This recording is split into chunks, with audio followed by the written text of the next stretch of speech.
Good evening, good day, everybody, and welcome back to the Ask Abhijit show. Today we discuss history, Indian history, and world history. I have chosen a number of questions that you have asked in the comments, and I'm going to take those today. But before we do that, as always, let me see who all is there in the live chat. I can see Mac 4. Amiya Chaudhary has become a new member. Thank you very much, Amiya Chaudhary. Welcome to the membership. I really appreciate that. Sai Suraj 9, Real Vladimir Putin. AJ Raul, Geopolitical Dubey is here from Indore. Good evening. Chaitanya Manuja is here. Vortho, Anonymous, Imatistic is here. Good to see you. Seek for Seeking, Chaitanya Manuja once again. Sudhir Kumar, Advait Ashwini, Daksh 1894. Imatistic once again. Tsar, all right, Tsar. VS 2400, Namaste, Namaste. Good to see you. Thank you so much. Navadita Das, Namaste. VS once again. Ayush Singh is here from Pranam Sarji. Good to see you. Abhyuday Singh, Chaitanya Manuja once again. Geopolitical Dubey from Indore. Who else do we have? Somi is here. Son J4S is also here. Vinay Joshi. Shashank Kaushik, good evening. Pratardana, Namaste, sir. Mahita Bhusheti, Jai Shri Krishna, ma'am. Lage raho online. Yo, bro, good to see you. Shubhrat Shukla is here. Advait Ashwini once again. Vikash PJ. Jay Desai. Hello. Civilian Wizard. Pranam. Who else do we have? Vikash PJ. Shubham Vavare. Sagar Gare.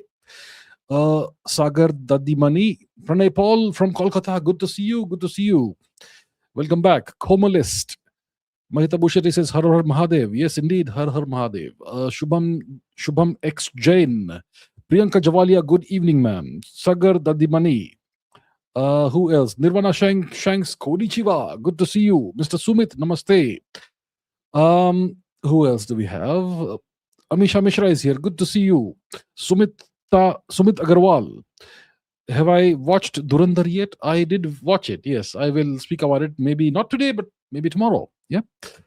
And Gajapati Dev is also here on the live chat, and everyone else. Okay, so Bala Subramaniam, good evening. Ritik Tyagi, namaste. All right, let's get going with the questions. What questions do we have? As always, today it's going to be history. We're going to discuss various aspects of history. So what's the first history question for today? Here is the first one. Amisha Mishra says, how rich was the Somnath Temple in the 11th century before it was plundered and destroyed by Mahmud of Ghazni? The loot of Somnath gave Mahmud of Ghazni a worldwide fame. He sent incalculable values of looted gold and silver to the Caliph in Baghdad, I suppose. And I'm sure he must have kept huge loots with himself too. So how rich was the Somnath Temple? So first of all, where is the Somnath Temple located? Let's orient ourselves first of all. So let us go to the map and put the map on the screen, and let's locate the place. So we're talking about Western India. We're talking about the southern part of Saurashtra. And here we have Somnath, right? The town is called Veraval, and there is a temple, the great temple there. It's the reconstructed temple that we have over here. Can we find it on the Google on the map? Okay, here it is.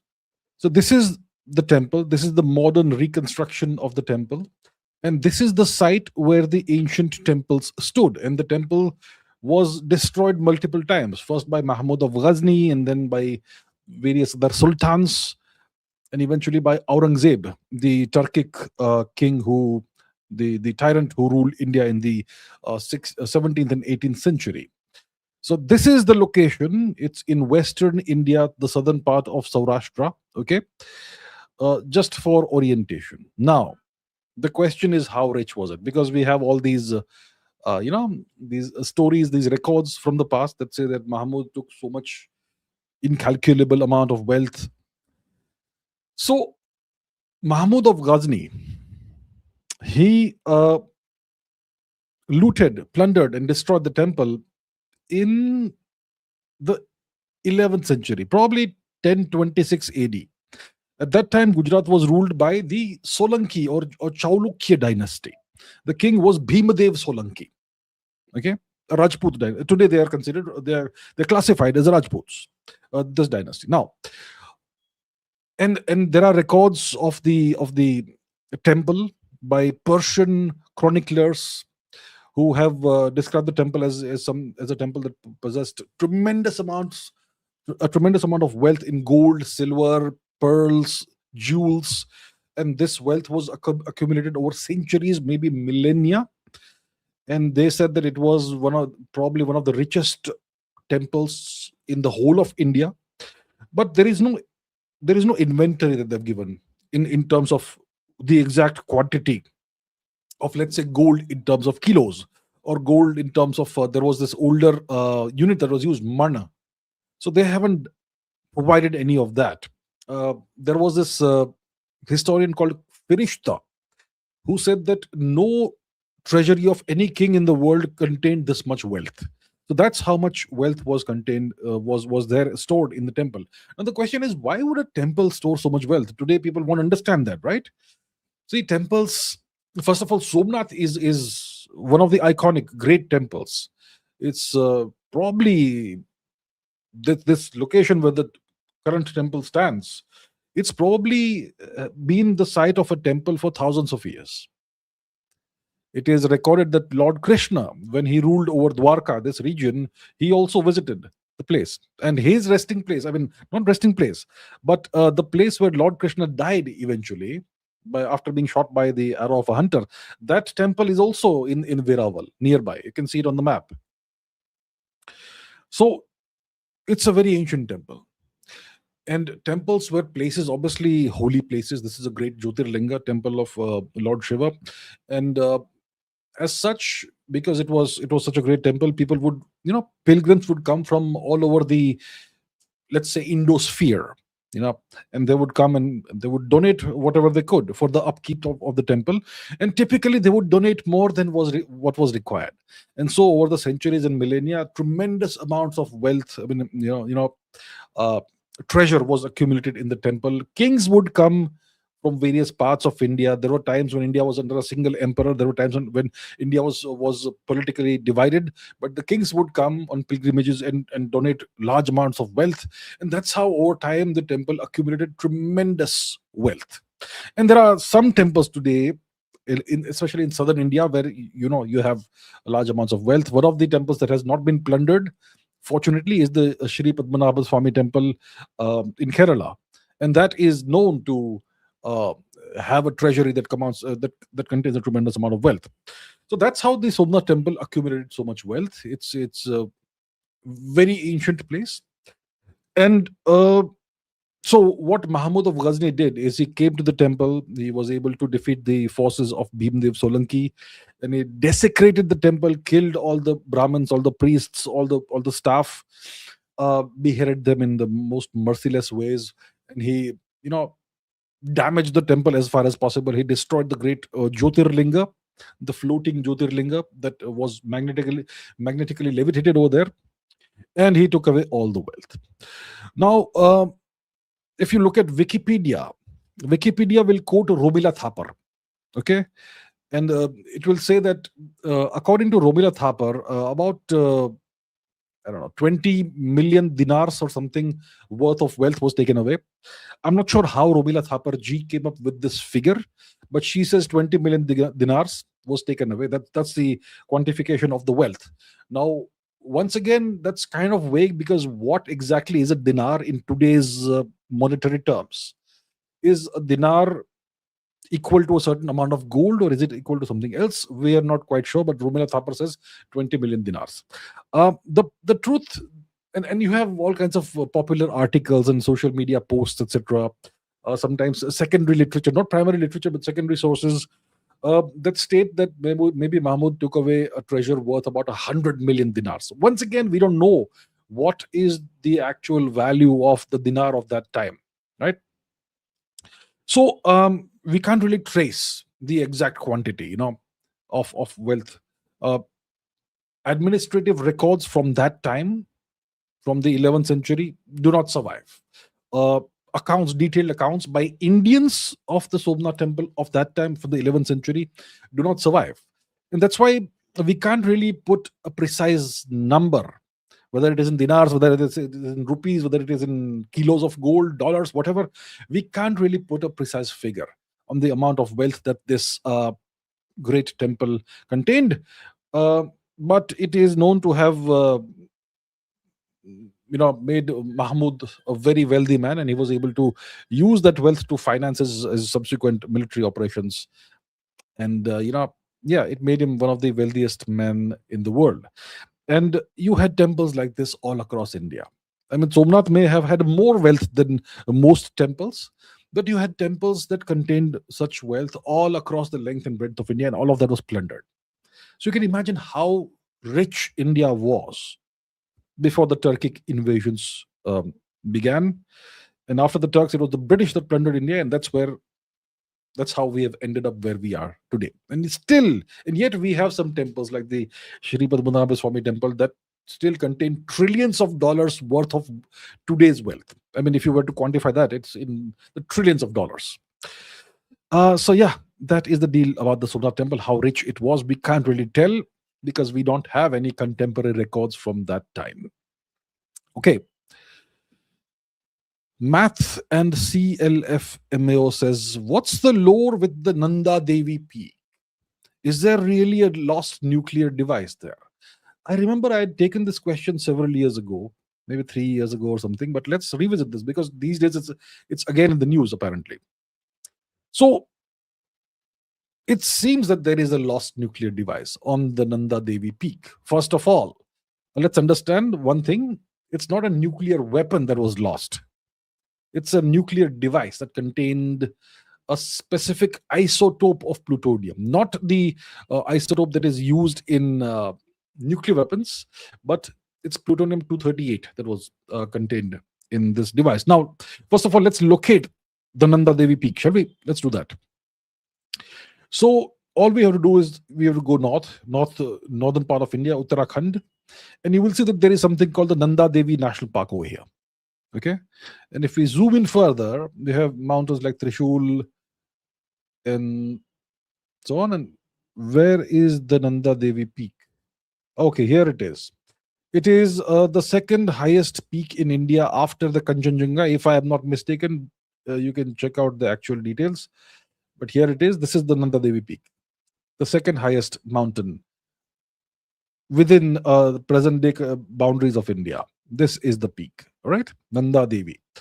Now, let us zoom out and look at the surrounding region, especially north of Nanda Devi. North of the Nanda Devi, you have Chinese-occupied Tibet. And further north, you have Chinese-occupied Xinjiang. Now, in Xinjiang, present-day China, there is a place called Lopnur, which is where the Chinese in the 20th century tested their nuclear weapons. Where is Lopnur? Let's figure it out. Lopnur. Let's find it. It'll zoom in quickly. Okay, this is Lopnur. It's essentially barren land. Obviously, that's where you will test nuclear devices, not in a populated area. So you can see how far it is from Nanda Devi. About 1,500 kilometers or so. Let's take a rough estimate, shall we? From here, let's measure the distance to Lopnur. Yeah, about 1,500 roughly kilometers. Pretty far away, right, from Nanda Devi. So in 1964, the Chinese tested their first nuclear device in Lopnur, in Chinese-occupied Xinjiang, and that was a matter of concern for the United States. Okay, and at that time, when did the great Mr. Nehru die? India's greatest ever. See, Shri Jawaharlal Nehruji was India's greatest ever prime minister, and it was a tragic day for India when Shri Nehruji passed away. I think it was in 1963 or 64, probably 1964. So, a tremendous tragedy for India. Shri Nehruji passed away, and subsequent to his passing, Mr. Shastri, Mr. Lal Bahadur Shastri became India's prime minister, and he passed away in early 1966.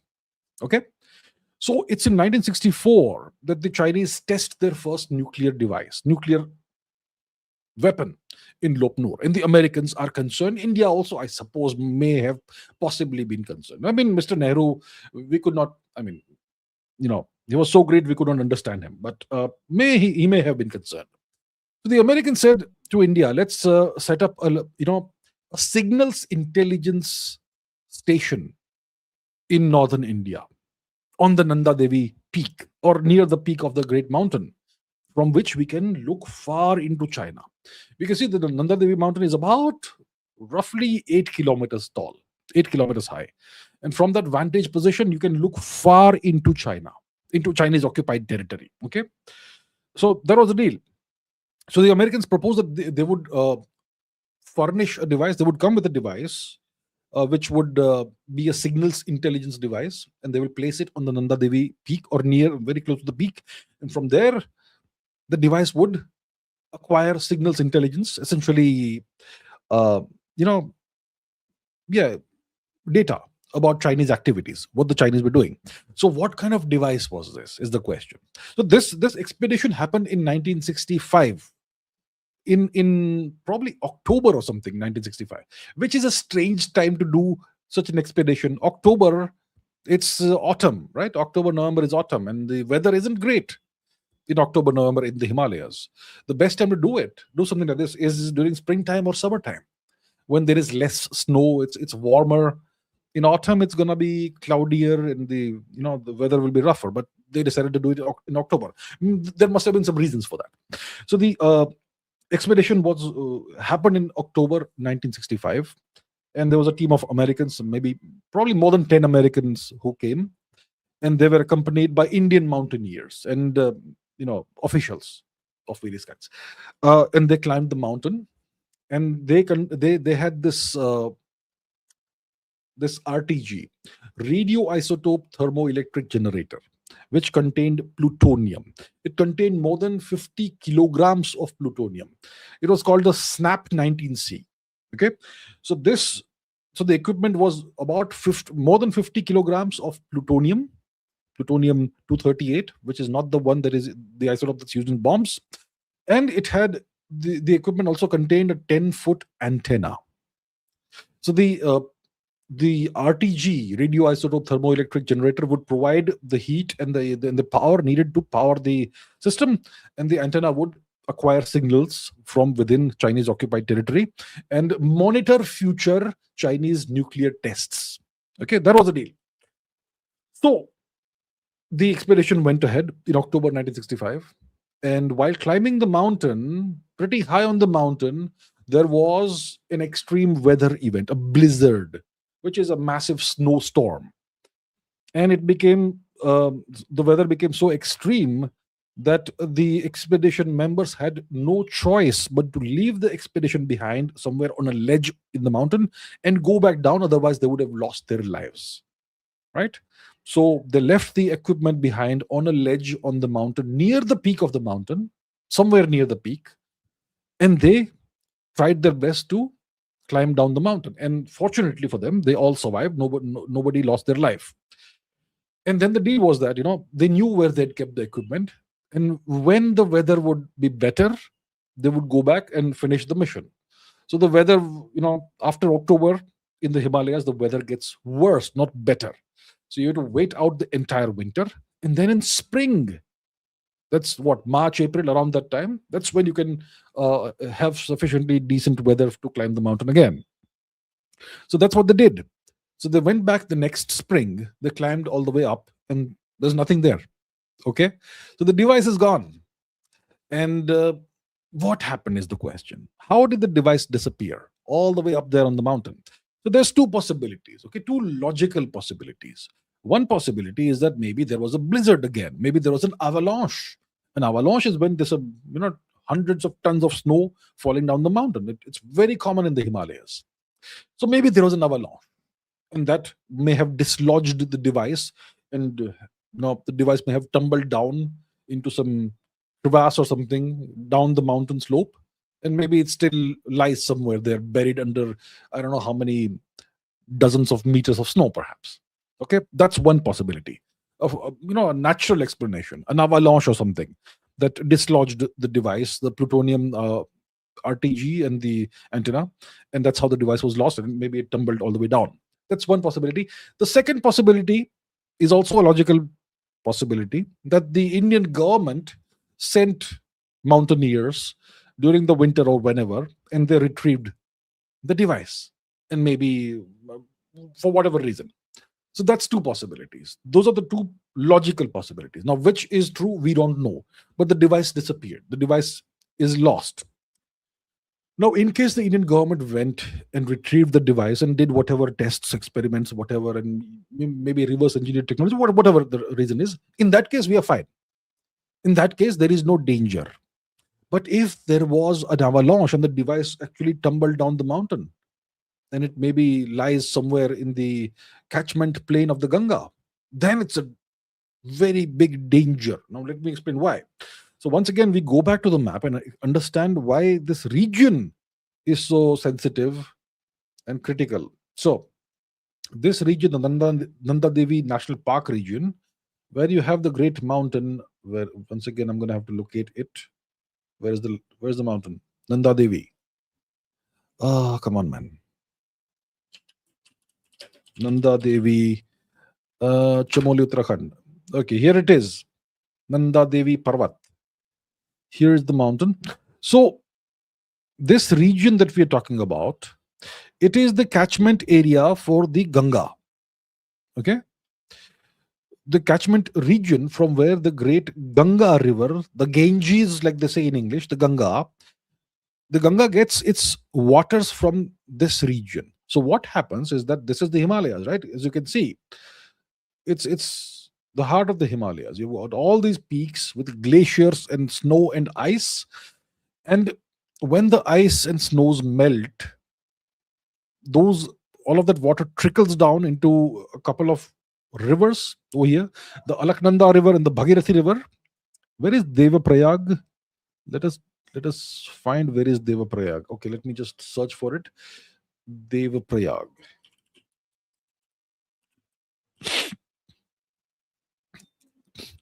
Okay, it is over here.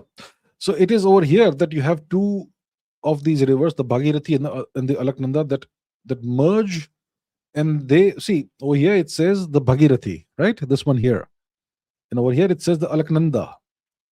But once they merge, what is it called? The Ganga. So it is at Devaprayag that the Ganga actually emerges out of the merger of the Alaknanda and the Bhagirathi, and the catchment region for those rivers is the Nanda Devi, region. So, if there is a device that contains plutonium, which is lying over there, exposed to the elements, maybe the walls of the device are corroding. Maybe there is a natural grinding because of either the wind or rocks or whatever. In that case, the plutonium may actually spill out, and then it may get dispersed. When plutonium spills out, you have plutonium oxide particles that are dispersed in the region. And when snows and ice melt and all that mixes with water, it becomes part of the sediment. The sediment and the sediment that is floating in the river, okay, in the water.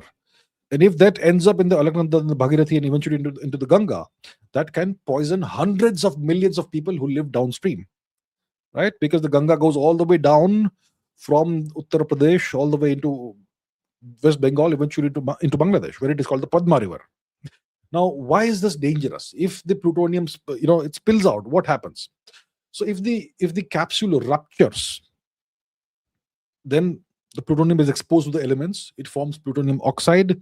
Those particles eventually, merge. They flow out into the air. They mix with the snows, the ice. They eventually melt. The ice and snow eventually melts, goes into the river. Now, plutonium is an extremely toxic substance. There are multiple isotopes of plutonium. Plutonium 238, plutonium 239, there is 240, 241. The plutonium isotope that is used in nuclear weapons is plutonium 239. Okay, it's the more common isotope. So plutonium is not a naturally occurring element. It's a man-made element. It's a heavy metal. It's a man-made heavy metal, and it is produced in nuclear reactors.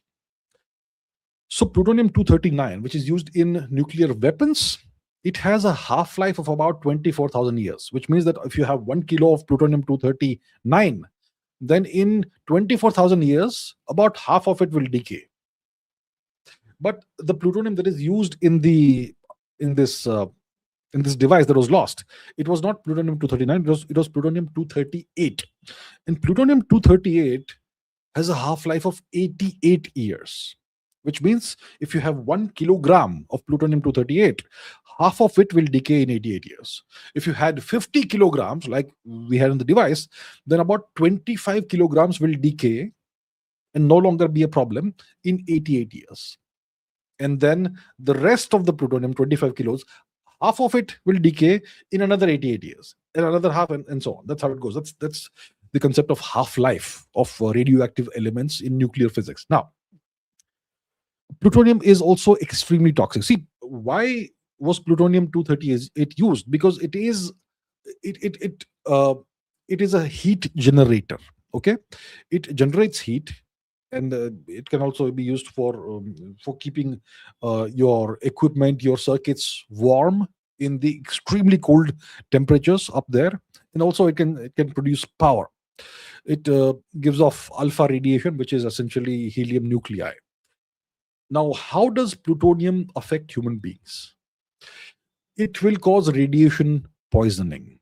The most dangerous form of plutonium poisoning is when you inhale plutonium particles, maybe plutonium oxide particles.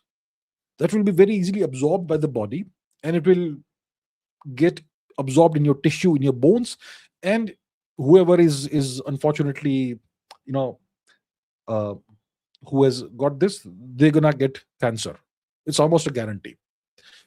Now, if you absorb plutonium oxide through water, then it has a lower probability of getting absorbed in your gut, in your digestive tract, but it still obviously emits alpha particles, and it can still give you cancer.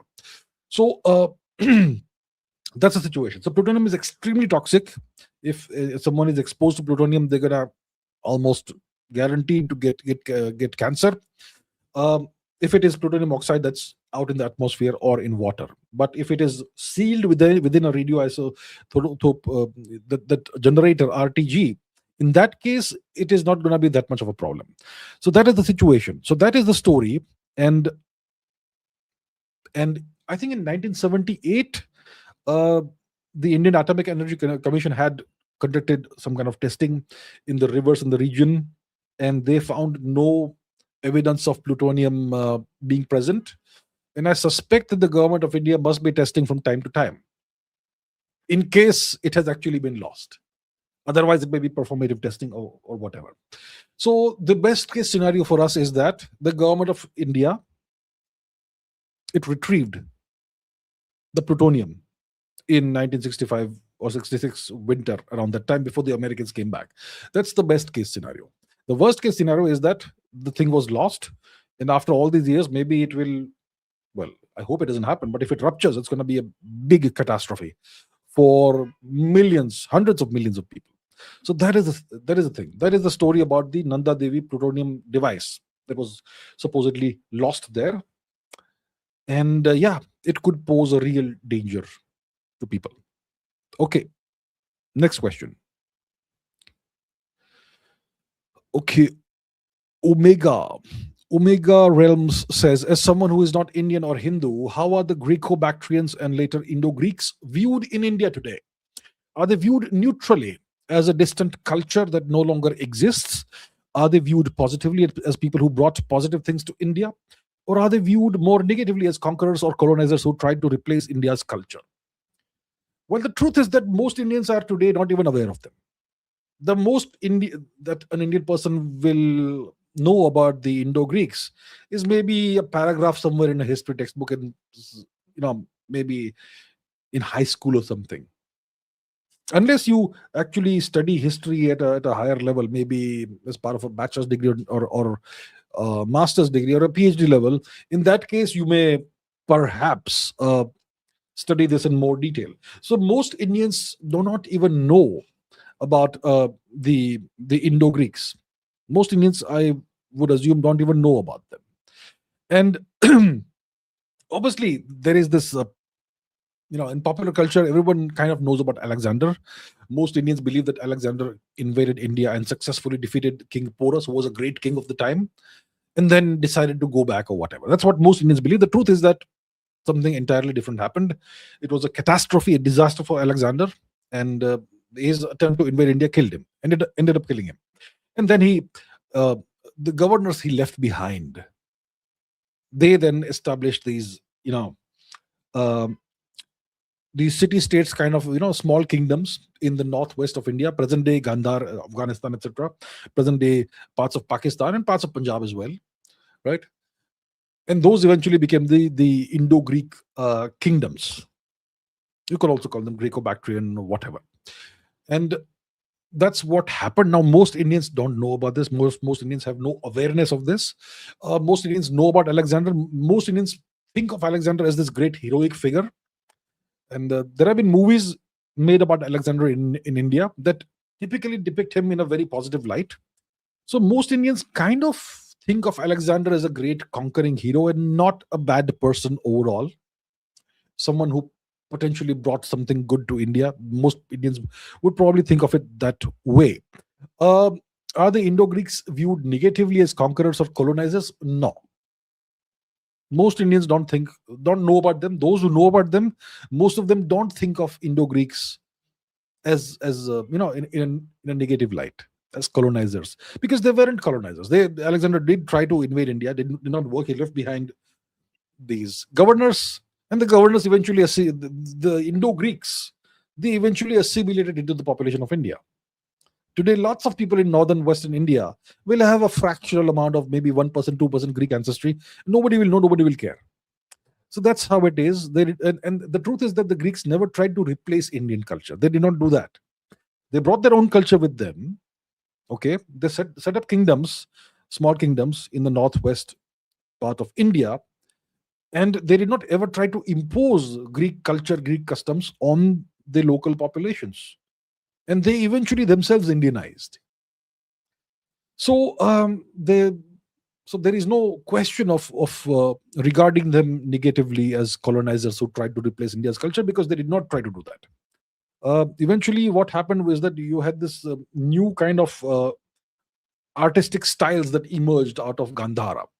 The Gandhara style, art style, the Indo-Greek art style, which blended Indian styles with Greek styles. So as you can see, it was a syncretic kind of culture that evolved and existed for a while, a few centuries, and then eventually even that dissipated and became part of the overall greater Indian culture.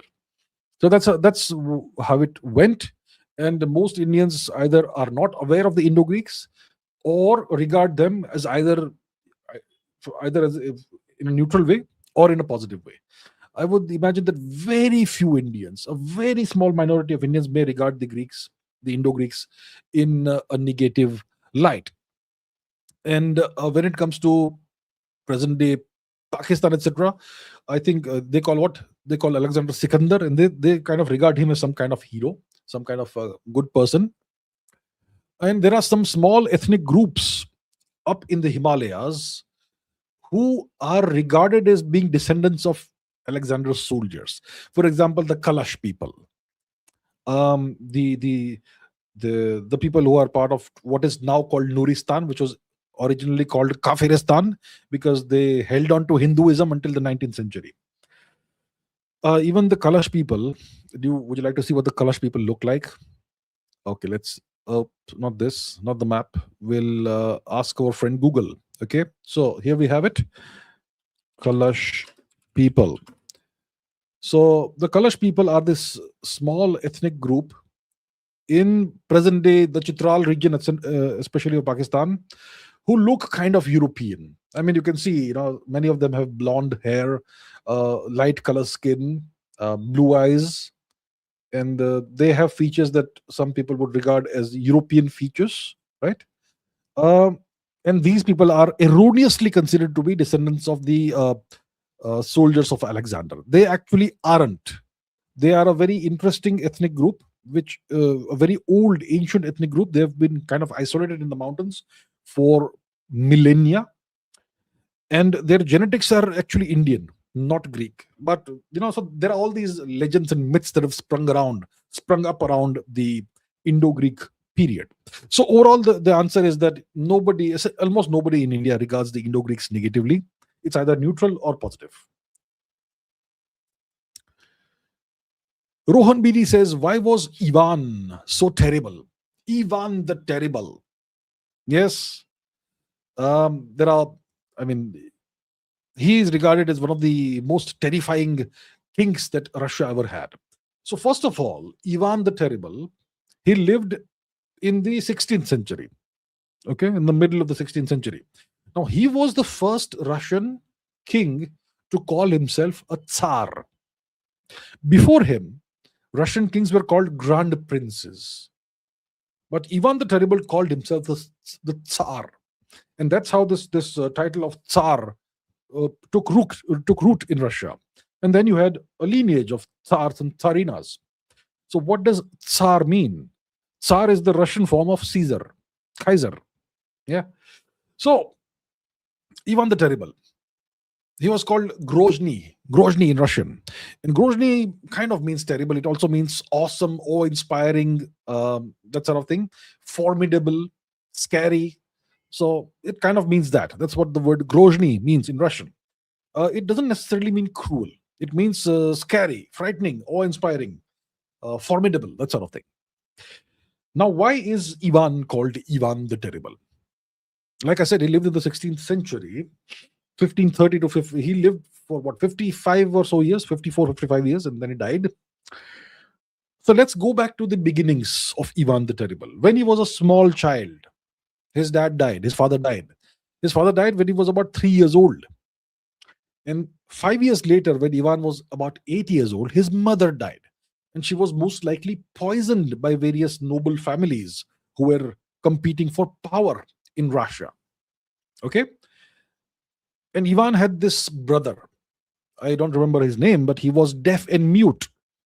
And Ivan and his little brother, they were treated as political football by the competing royal noble families in Russia who wanted to be the power behind the throne.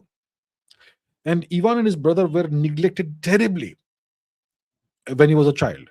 They would be dressed in rags and they would be starving. They would not be given enough food, and they would be given very poor clothes to wear. I mean, almost dressed in rags. So they were almost like street children.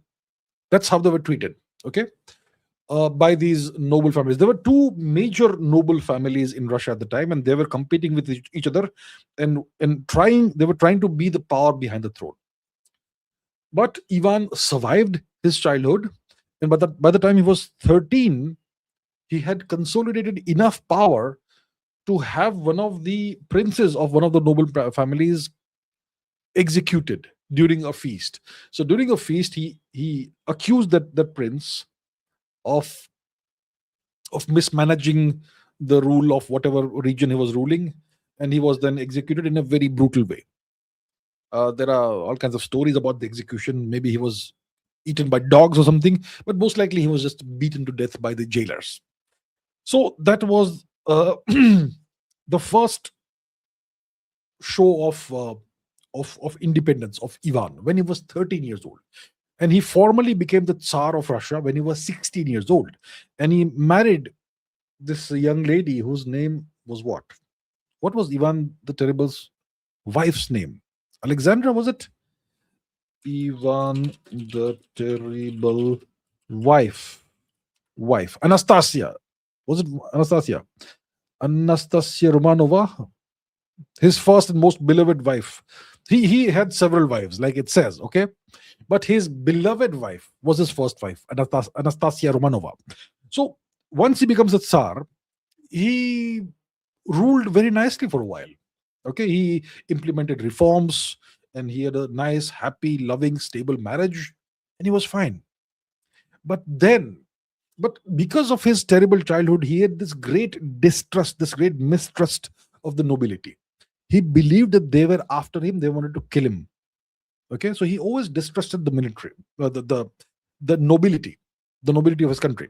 Then what happens is that he led the conquest of various parts of Russia. He expanded his empire. He went to the region of Kazan, Astrakhan. So the territories that belong to the Tatars. The Tatars are a Turkic origin ethnic group in Russia today, and they were the formidable enemies of the Russians when the Russian Empire was expanding, because it was expanding into Tatar territory, descendants of the Huns, yeah, Turks. So Ivan conquered Kazan, he conquered Astrakhan, down south Crimea region.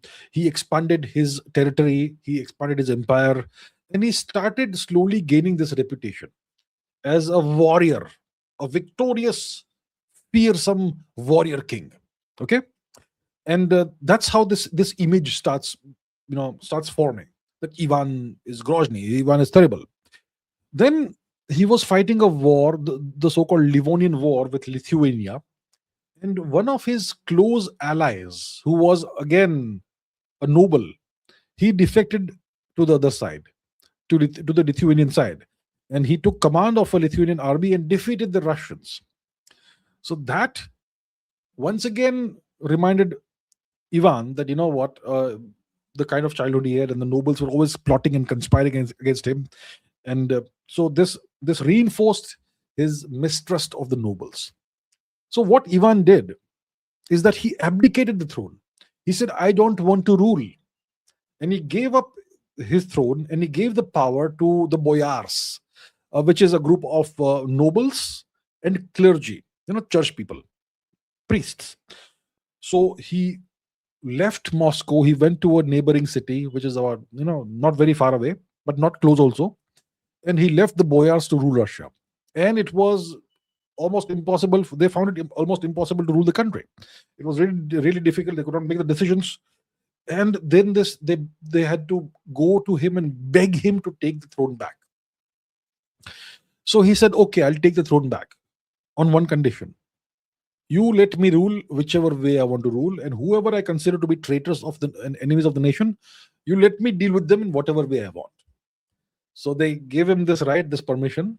Okay. And that's when he divides the country into into two territories. One was a territory which would be administered by the nobility, and the other territory would be administered only by him. It was called the Oprichnina. Okay. So he created the Oprichnina, and he created a secret police called the Oprichniki. They would be dressed in black. They had some connection with the church, and they reported only to him. They were loyal to him, and he used the Oprichniki, the secret police, to unleash a reign of terror in this region called the Oprichnina. And he went after any and every person he considered to be a traitor or to be disloyal to him. So the secret police, it tortured and killed thousands, maybe tens of thousands of people. Okay, it was a kind of a terror apparatus. It was like the Gestapo, you could say, yeah. And they took the land of people who were considered to be traitors, who were suspected of being traitors, suspected of being disloyal, and those people and their families would be killed off in the most horrific of ways. Okay, torture was common. People would be burned alive, and let's not go into the details. So it was just absolute terror. Okay, so that's in the 1560s, and then there was this city northwest of Moscow near St. Petersburg. It is called Novgorod. Okay, it was the second largest city in Russia, and it was considered to be a rival of Moscow. And Peter was deeply suspicious of the people of Novgorod. He believed that they were not loyal to him, they were traitors. So he attacked Novgorod, besieged the city, conquered it, sacked it, and there were mass executions, horrific atrocities. 10 to 15,000 people were killed off. Okay, monasteries were destroyed, churches were destroyed, priests and monks, etc., were killed, merchants were killed, politicians and nobles were killed. Essentially, it was merciless cruelty. And he essentially destroyed the city of Novgorod. It did not recover for centuries, because of what he did. So that reinforced his reputation of being a very vicious, cruel ruler. And he started descending into this mental instability after his wife died. So he was very fond of his first wife, Anastasia Romanova. Okay, and after she died, that stabilizing and moderating influence in his life was gone. And then he married multiple ladies. Some he married for like less than a year or whatever. I think six or eight. I don't know what the actual number is, but a large number of ladies he married. But he became mentally unstable. He became deeply, deeply paranoid, and he went on this decades-long rampage against anybody who he considered to be disloyal. Eventually, you see, he created this police secret service force, right, called the Oprichniki.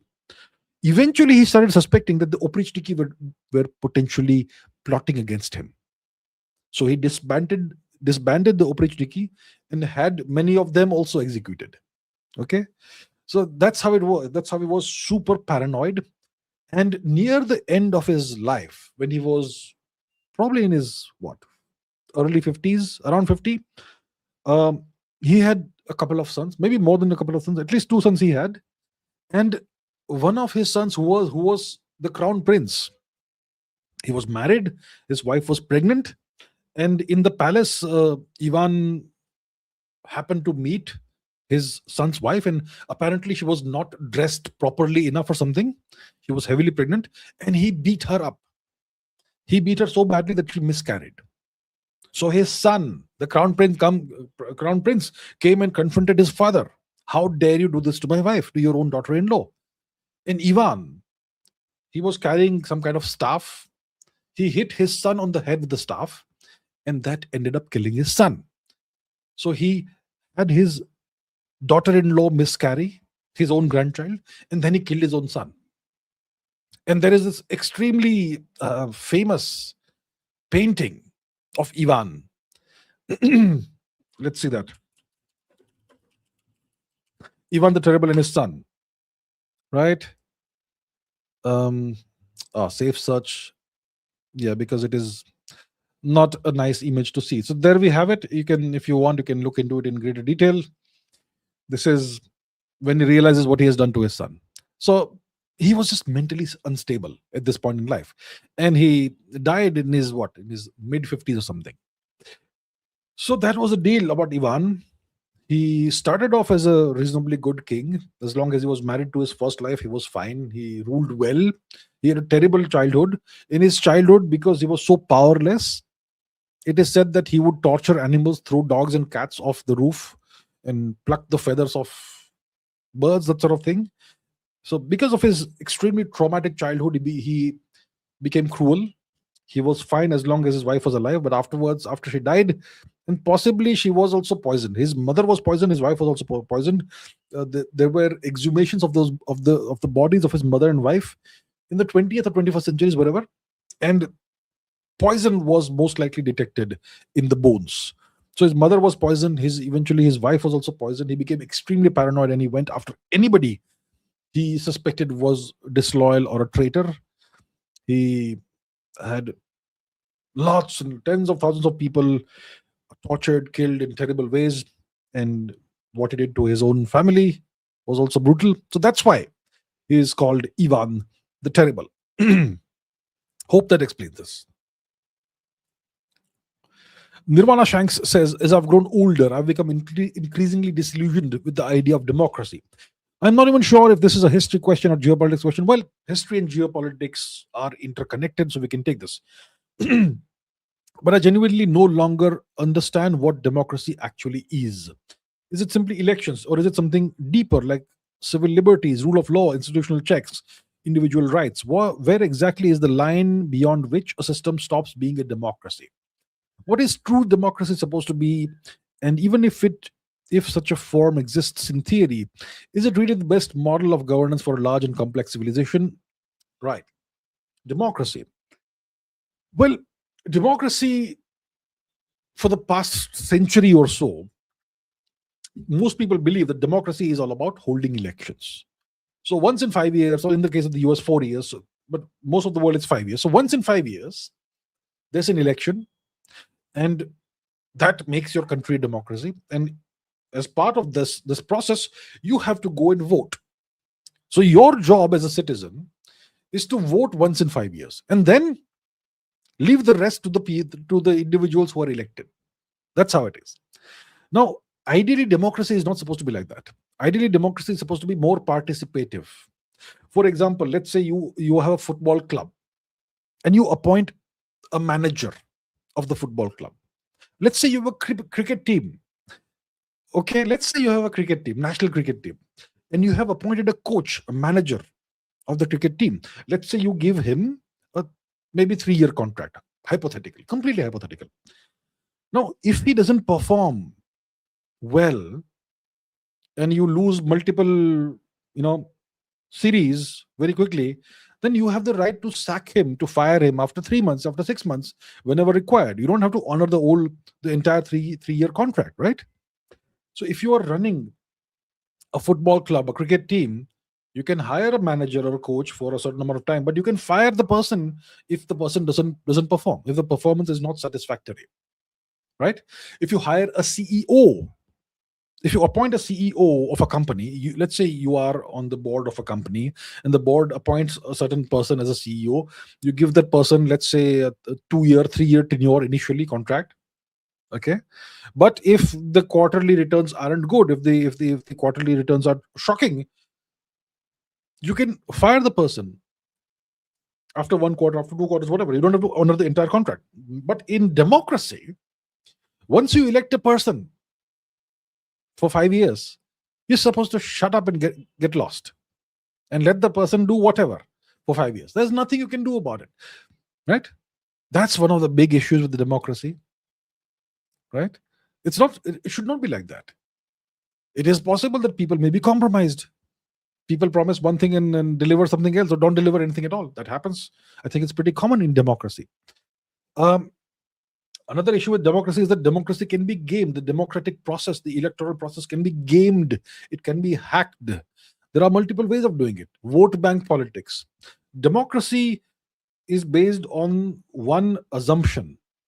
The basic central assumption in democracy, in electoral democracy, is that in an election, each individual will vote for a candidate based on what they think is the best candidate. Merit. It is assumed that each voter will vote based on what they think is the merit of the candidates. But in reality, merit often has nothing to do with the way people vote. They vote based on religion. They vote based on, these days, caste in India. They vote based on, maybe they have been given some money. Maybe they have been made some promises that are bad for the country but good for them. There are vote banks that are created by importing illegal infiltrators into a country and settling them in a region, in a ward, municipal ward or whatever. So the local people who are actually citizens, their vote doesn't count anymore, because the people who have been settled in a slum or whatever, they're going to now outvote them, and they will vote for whoever allows them, regularizes their citizenship or whatever. So there are so many ways of gaming and hacking democracy. When it comes to social media, it's so easy for foreign countries to influence elections by gaming social media, because they own the social media platforms. So that's another way of hacking democracy and making democracy completely into a joke, essentially, right? Then there are nations where for example, the European Union. Okay, who rules the European Union? It is the individuals who sit in Brussels, the capital of the EU, right? But those people are unelected. So in a European Union nation, the people will vote for their local representatives in the nation's assembly. They'll vote for their president or prime minister or whatever. But it is the EU government in Brussels that actually rules these countries.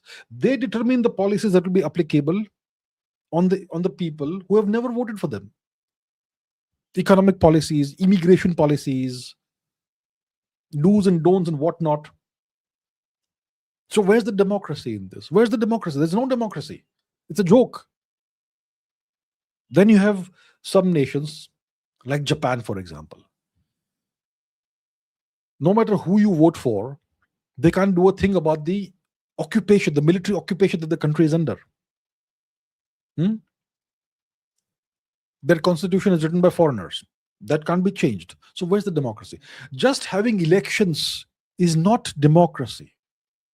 There are so many issues with democracy. The truth is that there is no real true democracy in the world. Ideal democracy, idealized democracy, where you actually vote for representatives based purely on their merit. That doesn't happen anywhere in the world. There are some countries where it's a democracy in name because you only have two political parties. Only two parties. You can vote for either this one or that one.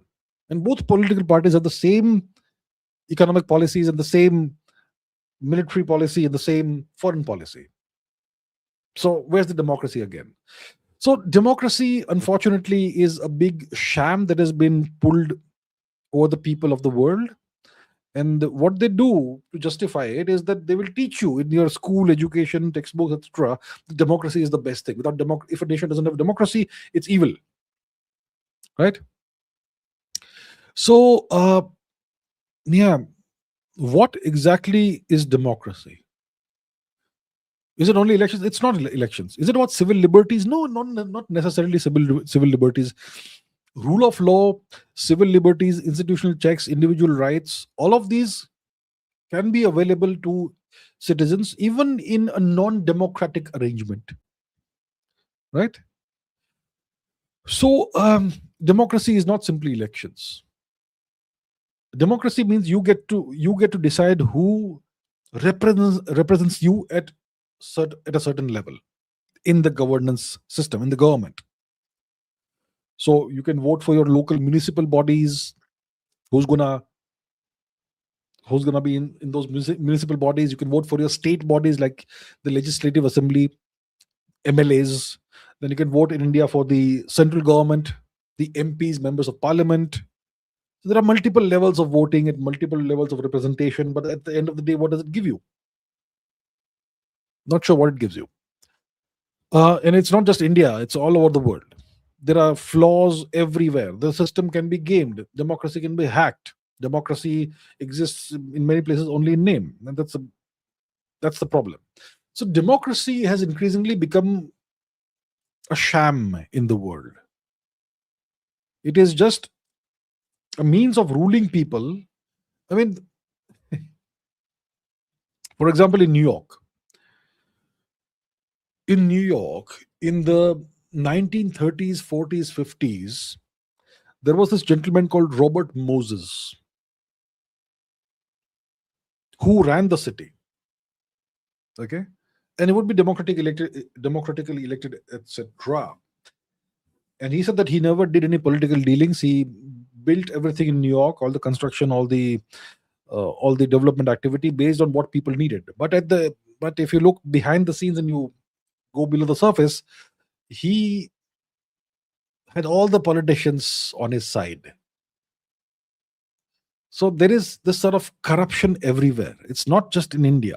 I mean, Robert Moses is a great example of someone who appears on the surface to be such a great visionary developer, somebody who transformed the city of New York, who displaced millions of people to create new infrastructure in the city. But what he did ended up being worse for the poorest sections of society. So you have this issue everywhere in the world. So democracy is increasingly a sham now. It doesn't. It gives people the illusion that they have control and they have power over the system. Actually, they have no power whatsoever. So what is the best model of governance? Well, it depends on your history and your culture. And historically, the form of governance that has worked the best is monarchy. Historically, that's the form of governance that has worked the best. Do what with this information, whatever you want. Amisha Mishra says, what's the oldest brick ever discovered? How did early bricks differ? Are these bricks still standing? Oldest bricks. So the oldest bricks discovered that have been discovered archaeologically are found in West Asia, in Syria, in Turkey, and in Israel. Well, the west bank of the River Jordan, where you have Palestinians who live there. So there is this place called Tel Aswad, Black Tel, in Syria. Okay, let's look that up. Okay, Tel Aswad.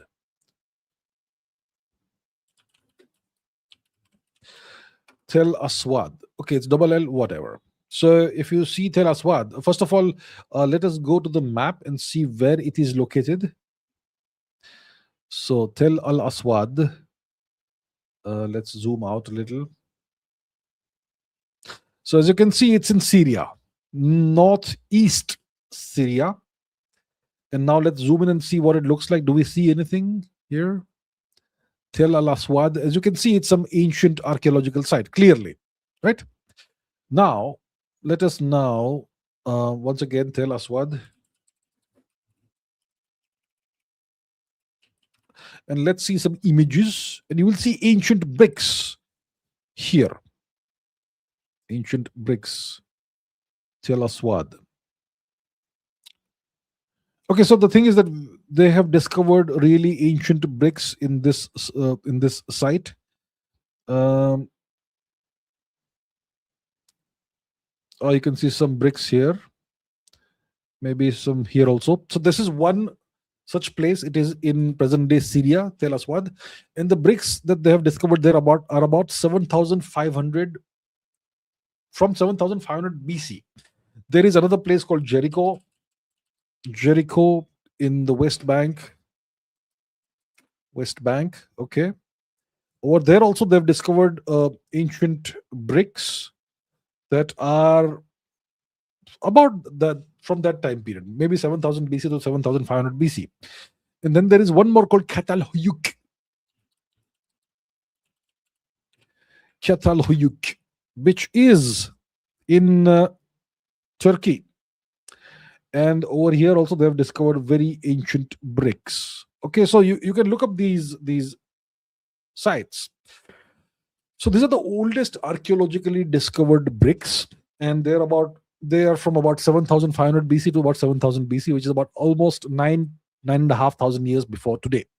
And the bricks they've discovered there are made of clay mixed with dried grass or hay, and the clay has not been fired. It has not been baked. So it is raw clay. It is raw mud mixed with dried grass, with hay. And that's the kind of bricks they have discovered that have been discovered in these places: Catalhoyuk, Jericho, and Tel Al Aswad. Closer home for us, bricks have also been discovered in Mehergarh. Mehergarh is in Balochistan, Pakistan occupied territory. And the bricks that have been discovered there are from about 6,500 BC, maybe 1,000 years later, after Tel Aswad, Jericho, and Catalhoyuk. And the bricks that have been discovered in Mehergarh. So Mehergarh was part of the extended Saraswati Sindhu phase of our history. And the bricks they've discovered there are kind of rectangular, again, not fired, not baked. Some of them are described as cigar shaped. So that is in the Indian subcontinent, in Mehergarh, Balochistan. And the thing is that in the Saraswati Sindhu region, the Sapta Sindhu region, there has been very little archaeological work that's been done. Thousands of archaeological sites remain unexcavated. Nobody has ever bothered to excavate them. So if that is done, maybe we'll find older bricks in the region. But as of now, it is these three sites in West Asia that have where we have discovered the oldest bricks. Some of the bricks are still standing. I mean, see, when you do excavations, you discover ancient buildings under layers of soil. Okay, so they're not freestanding today, but once the archaeologists go and dig and discover something, then they are able to excavate these ancient structures, buildings, and yeah, once they're excavated, they kind of stand to some extent. So yeah, that's the deal about ancient bricks. Rishi says there's a theory that the Getae, a tribe that inhabited what are now the modern nations of Bulgaria and Romania in classical antiquity, were actually Jats, or at least the ancestors of modern Jats. Do you think this theory could be true? The Getae, the Massagatae. The Massagatae defeated the Persian Emperor Kurush. They had a queen called Tomirish who took his head off. So what's the question? What's the deal about the Getae and the Massagatae? Are they connected to India's Jats? For that, I will refer you to an article by Professor Subhash Kak. Okay, Subhash Kak. Uttara Kuru and the Jats. Is that what it's called? Yeah, Uttar Kuru and the Jats. So what does the article say? Professor Subhash Kak has been on my podcast multiple times. Great scholar. Not now. So the Saka. So let's go to the portion about the Getae and the Massagatae. So Herodotus, the Greek historian, says that one of the Scythian tribes was the Massagatae, Sanskrit Mahajat, and it was settled somewhere in the Great Plains to the east of the Caspian Sea. Ptolemy's Geography 610-2 says they're much further south near Kashmir. They were also simply called the Getae, or in Sanskrit, Jat, and Thisagatae, Tishyajat. The Frankish Benedictine monk Rabanus Maurus stated the Massagatae are in origin from the tribe of the Scythians and are called Massagatae as in heavy, Maha, as in strong Gatae. During Alexander's campaign in Western India, there were rebellions of the Sogdians, Bactrians, and the Massagatae. From this, it may be concluded that they were to the south of the Bactrians and thus situated squarely in Punjab. They are also seen as neighbors of the Ashwakas, which is apparently the early form of the name Avagana for the Afghans, used by the Indian astronomer Varahamihir. When Arabs entered Sindh in the 7th century, the Jats were the chief tribe they met, and they called them Zat or Al-Zat. Right? We have discussed that last week, the Al-Zats. This shows that the Jats were spread all the way from Sindh to Afghanistan and beyond. Shiva is called Jat and Mahajat in the Mahabharata and the Shiva Stotra, indicating that he was a leading deity of the Jat for the Jat people. How do we know that the language of the Jats was Aryan or Indo-Aryan? The Jats form about 25% of the population of Haryana and Punjab, and they're also present in large numbers in Uttar Pradesh, Rajasthan, and other states. If they were an intrusive group from Central Asia with a different language, they would have been able to maintain their separate speech, just as large intrusive groups in Europe and Asia have done over centuries. The most famous Jat of ancient history, like I said, is Queen Tomirish, Sanskrit Tamri, named after a daughter of Daksha. She defeated and killed the Emperor Kurush, Cyrus, in 530 BC. And Herodotus describes her great victory. Okay. Yeah, so in Europe, the Getae were considered similar or equivalent to the Thracians, who not surprisingly worshipped Dionysius, the Greek form of Shiva, and the goddess Bendis Artemis, who is seen as equivalent to Durga. So that is, you can look up the article. It's called Uttar Kuru and the Jats. It's by Professor Subhash Kak, and you can read it in more detail in your own time. So the deal is, the Getae and the Massagatae were Scythian tribes. Scythians, the Sakas. The Sakas themselves were of Indian origin, just as the Kushans were. And the Massagatae and the Getae eventually, you see, they found their way into India, and they spoke an Indo-Aryan language. Otherwise, they would have been able to maintain their foreign language, because they were present in such large numbers. So that is the deal about the Getae and the Jats. The connection is that the Getae and the Jats are the same people. All right.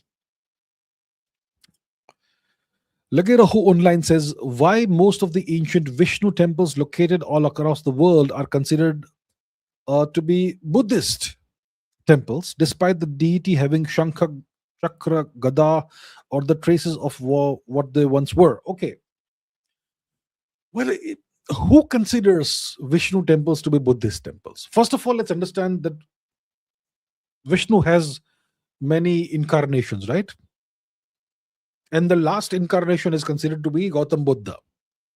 You had Lord Krishna. Before that, you had Lord Rama. Before that, you had others. And the last incarnation is considered to be Gautam Buddha. So if you have a Vishnu temple, you can say that, Gautam Buddha was a reincarnation of Vishnu. So he can also be considered to be a Buddha temple if you want to. Now, when it comes to Southeast Asia, which is all the way from Burma, Thailand, Cambodia, Vietnam, Laos, the entire region, it would also include Indonesia, etc. But this entire region was for like more than 2000 years a Hindu region. It became Indianized and Hinduized over time because of the efforts of the great people of Kalinga, the great merchants of Kalinga. So, and you had kings who built great temples in the region, Hindu temples. Many Shiva temples are there, but many Hindu temples are also there. For example, the great temple of Angkor Wat in Cambodia. The temple of Angkor Wat is today considered to be a Buddhist temple, but it was originally a Hindu temple. Let's see this. Right, it's called a Buddhist, okay, Hindu temple. So here it says Hindu temple in Cambodia, right? But if we go back, if we say here, it says Buddhist temple. So here it says Buddhist temple. Once we do the search, it says Hindu temple. So it's both. And that's because Lord Vishnu is the shared deity. And Buddhism is not really a separate religion, despite what people will keep claiming. It is an offshoot of Hinduism. It is nothing but one specific form of Hinduism. It is one of the philosophical ways of life or philosophical paths within the Dharmic umbrella, just like Jainism and so on and so forth. Now, if you go to, for example, Thailand, you will see lots of statues of Lord Vishnu all over the place. And the locals worship these statues, they worship Lord Vishnu through the statues without classifying it as either Buddhist or Hindu. It's just part of their culture. But it is Westerners and India's compromised historians who classify all this as Buddhist. Right? Vishnu is originally a pre-Buddhist god, a Hindu god, right? Buddhism came later. Buddhism arose about 2,500 years before today. But for thousands of years before that, there was no Buddhism. But Lord Vishnu was worshipped. So, there is this movement to deny the Hindu origins of everything in the world right now. And there are multiple reasons for that: cultural, civilizational reasons, geopolitical reasons, right? So India's historians deny this. India's teachers, professors deny it. India's textbooks deny it. And Western academics deny it. And that's how it goes. But the fact is that Vishnu is a Hindu deity. Lord Vishnu is also a Buddhist deity, because Lord Buddha is considered to be an incarnation or reincarnation of Vishnu. So that is the thing. And I'll tell you, this denial of the Hindu origins of everything can be seen everywhere. For example, the great emperor Kanishka, one of our greatest emperors. Okay, let's Google Kanishka. Kanishka, the great. Kanishka the Great. So if we go into the Wikipedia page, okay, see, it's going to talk about Kanishka and Buddhism. In Buddhist tradition, Kanishka is regarded as utmost importance. Gold coin of Kanishka with Buddha. Once again, Buddha, Shakyamuni Buddha, Buddha everywhere. The truth is that less than 1% of Kanishka's coins have Buddhist iconography on them. The overwhelming majority of Kanishka's coins are either depict Hindu gods or syncretic gods like Hellenistic gods, Apollo, etc. But the majority depict Hindu gods. Some depict Zoroastrianism, Ahura Mazda, etc. Some depict some Greek deities, and about 1% or less depict the Buddha. But see how much importance Wikipedia is giving to Kanishka's Buddhist, the Buddhist imagery on Kanishka's coins. So that's how history is distorted. Let's ask Google, okay? Let's see. What percentage of Kanishka's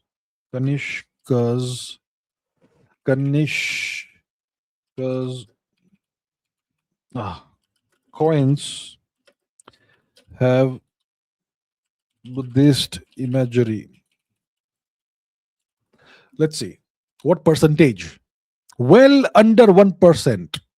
Like I said, Buddhist imagery appears on well under 1% of all known coins of Kanishka. And yet, when you see the Wikipedia article, it's all Buddhism. See, Kanishka and Buddhism. This is the problem. This is how they distort history. Okay? That's the deal. So there is this campaign, this movement to deny the Hindu origins of everything. And we have to be aware of it. Okay. Sasan Lion says Ayatollah Khomeini had half Hindi, half Persian origin. His grandparent was Ahmad Hindi, who was born in Lucknow. After that, in the 18th century, his family migrated to Iran. Ayatollah Ruhollah Khomeini. So, Ayatollah Ruhollah Khomeini came to power in Iran as a consequence of the 1979 revolution that happened in Iran, the Islamic revolution that ousted the puppet Shah of Iran and brought in the government that still exists today, the government of the clerics, the government of the Ayatollahs, right? A theocratic government. And Ayatollah Khomeini was the first leader. And what did he look like, in case you're wondering? Okay, Ayatollah Khomeini, the former supreme leader of Iran. That's what he looked like. If you want to see what he looked like when he was younger, I'm sure we'll be able to find. Yeah, that's what he looked like when he was younger, when he was a young man. These are two images. Which one is it? Yeah, okay. This is him through the ages, through the years. This is another way of looking at it. Yep. So that was his. That's how he progressed in life. His appearance. So, what is the story behind Ayatollah Ruhollah Khomeini? So, his grandfather was a Shia scholar from present-day Uttar Pradesh, Kintur village in Uttar Pradesh. Where is Kintur village? Let's find out. Okay, let's go to the map and see. Okay, Kintur, Uttar Pradesh. Okay, we will first zoom out and zoom back in. So it is not far from Lucknow. Okay, and this is the place, Kintur. So that is where his grandfather was from. Ayatollah Khomeini's grandfather was from this village in Uttar Pradesh. We'll zoom out. Okay. Now, but how did they end up in Iran is the question. So, Mr. Khomeini's grandfather, Sayyid Ahmad Musavi Hindi, was a Shia scholar from Kintur in Uttar Pradesh. And he was not fond of the British rule over India. So, in around 1830, Sayyid Ahmad Musavi Hindi left India and he went to Iraq. He went to Najaf and Karbala in Iraq. And there are Shia schools or seminaries over there, and he first went there, but then he went to Iran and he settled down in the town of Khomein. Khomein. So let's find out where is Khomein. We saw where is Kintur. Now let's find out where is Khomein. Okay. Khomein, Iran. Must be this, I suppose. So this is Khomein in Iran, and that's where his grandfather eventually settled. Okay, so he left India because he was not a big fan of British rule, of the British occupation of India. He did not feel safe, or he did not feel happy, and that's why he first went to Iraq, and then he eventually settled down in Khomein in Iran. And that is how Ayatollah Ruhollah Khomeini had an Indian grandfather. And he did acknowledge his Indian origins. But but Ayatollah Khomeini was not a great friend of India. Let's understand that, okay? So the origins are very clear. From his paternal side, there is Indian origin. But when it comes to modern day India, so in the 20th century India, you already had the Kashmir issue, right? Mr. Nehru gave away a significant portion of the territory of Kashmir to Pakistan. Then he went to the UN instead of taking it back. And that's why this dispute this dispute still exists, that Pakistan occupies Indian territory. That's the dispute. So that dispute existed in the 20th century also. And Mr. Khomeini, Ayatollah Khomeini, he sometimes referred to Kashmir in reference to Palestine. So he would say that if the Islamic world were united, then the Jews would not have Palestine and the Hindus would not have Kashmir. Right? So yeah, that was his views about Kashmir. So anyway, yes, no question that Ayatollah Khomeini had Indian origin from his grandfather's side, from Uttar Pradesh, near Lucknow. Porus Defeated Alexander says, if India is the greatest civilization, why did India have no great structures like the pyramids? Well, I could ask you something else in a similar way. The United States is the greatest civilization today, or empire today. Why don't they have great structures like the pyramids? The British Raj was the greatest empire in the 19th century. Why didn't they have pyramids? Right? Rome had a great empire. Why did they not build pyramids? The Greeks are a great civilization. The Chinese are a great civilization. Why did they not build great structures like the pyramids?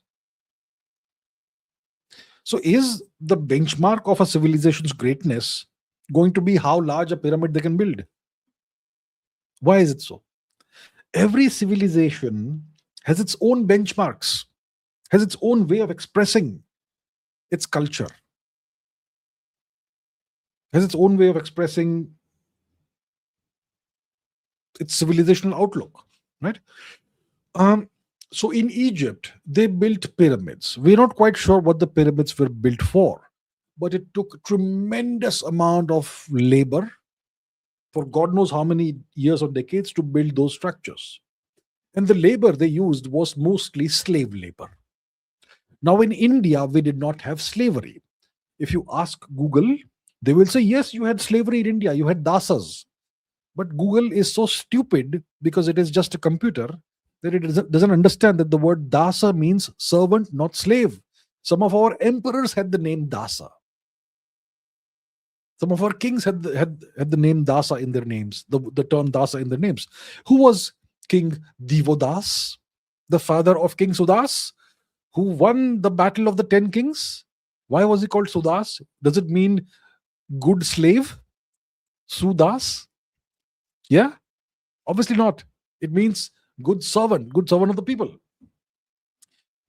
So dasa doesn't mean slave. Now, coming back to your question, we in India did not have slavery. Right? We never had slavery. And to build something as magnificent, let's say, and as enormous as the pyramids, would not be feasible because it served no purpose in society. It gave no value to society. What is the point of building a gigantic pyramid? What good does it do for society? In India, we built structures that served a good purpose in society. We had temples. Temples were not just places of worship, they were educational institutions. That's why we had temples all across the length and the breadth of the country. Then you had, the Mahaviharas and so much more.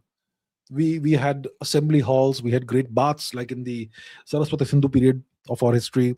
So all the great monumental architecture that we constructed, it served the people, it served society, it served the civilization. I think that is more of an indicator of a civilization's greatness than constructing gigantic monuments that serve no real purpose for society. Ask yourself, what purpose did the pyramids serve in Egyptian society? Maybe some kind of, we're not quite sure what the pyramids were for, because see, they were not burial places of the kings of Egypt, the pharaohs. The kings of Egypt were buried in a different location. So we're not quite sure what purpose the pyramids served. But the pyramids did not serve any useful purpose in society as far as we can see. Did not produce, it was not a machine that produced goods. We don't know what it did, but it required so much labor, which was wasteful actually. That labor could have been used for something else. So that's how Indian civilization is. It is different from Egyptian civilization. It's different from other civilizations. And overall, I would say that the greatness of a civilization cannot be measured in the size of the monuments it builds. The greatness of a civilization is measured in how long it exists and how good the quality of life is as long as it exists. That's how you measure the greatness of a civilization from my perspective. Real Vladimir Putin says Jews after the fall of the Third Reich in 1945 were in a pretty bad condition. Then how did they manage to create the modern day nation of Israel and get all this support from the United States? What did the US gain from it? So you see, the Jewish diaspora has been present in Europe for about 2,000 years. And they lived in various parts of Europe, and they were persecuted from time to time. There was tremendous anti-Semitism that was, done against them. They also did well in various parts of Europe, and they became pretty wealthy. They became pretty influential. They were money lenders. They were merchants. They were wealthy. They would even lend money to kings to finance their various military and other campaigns. So Jews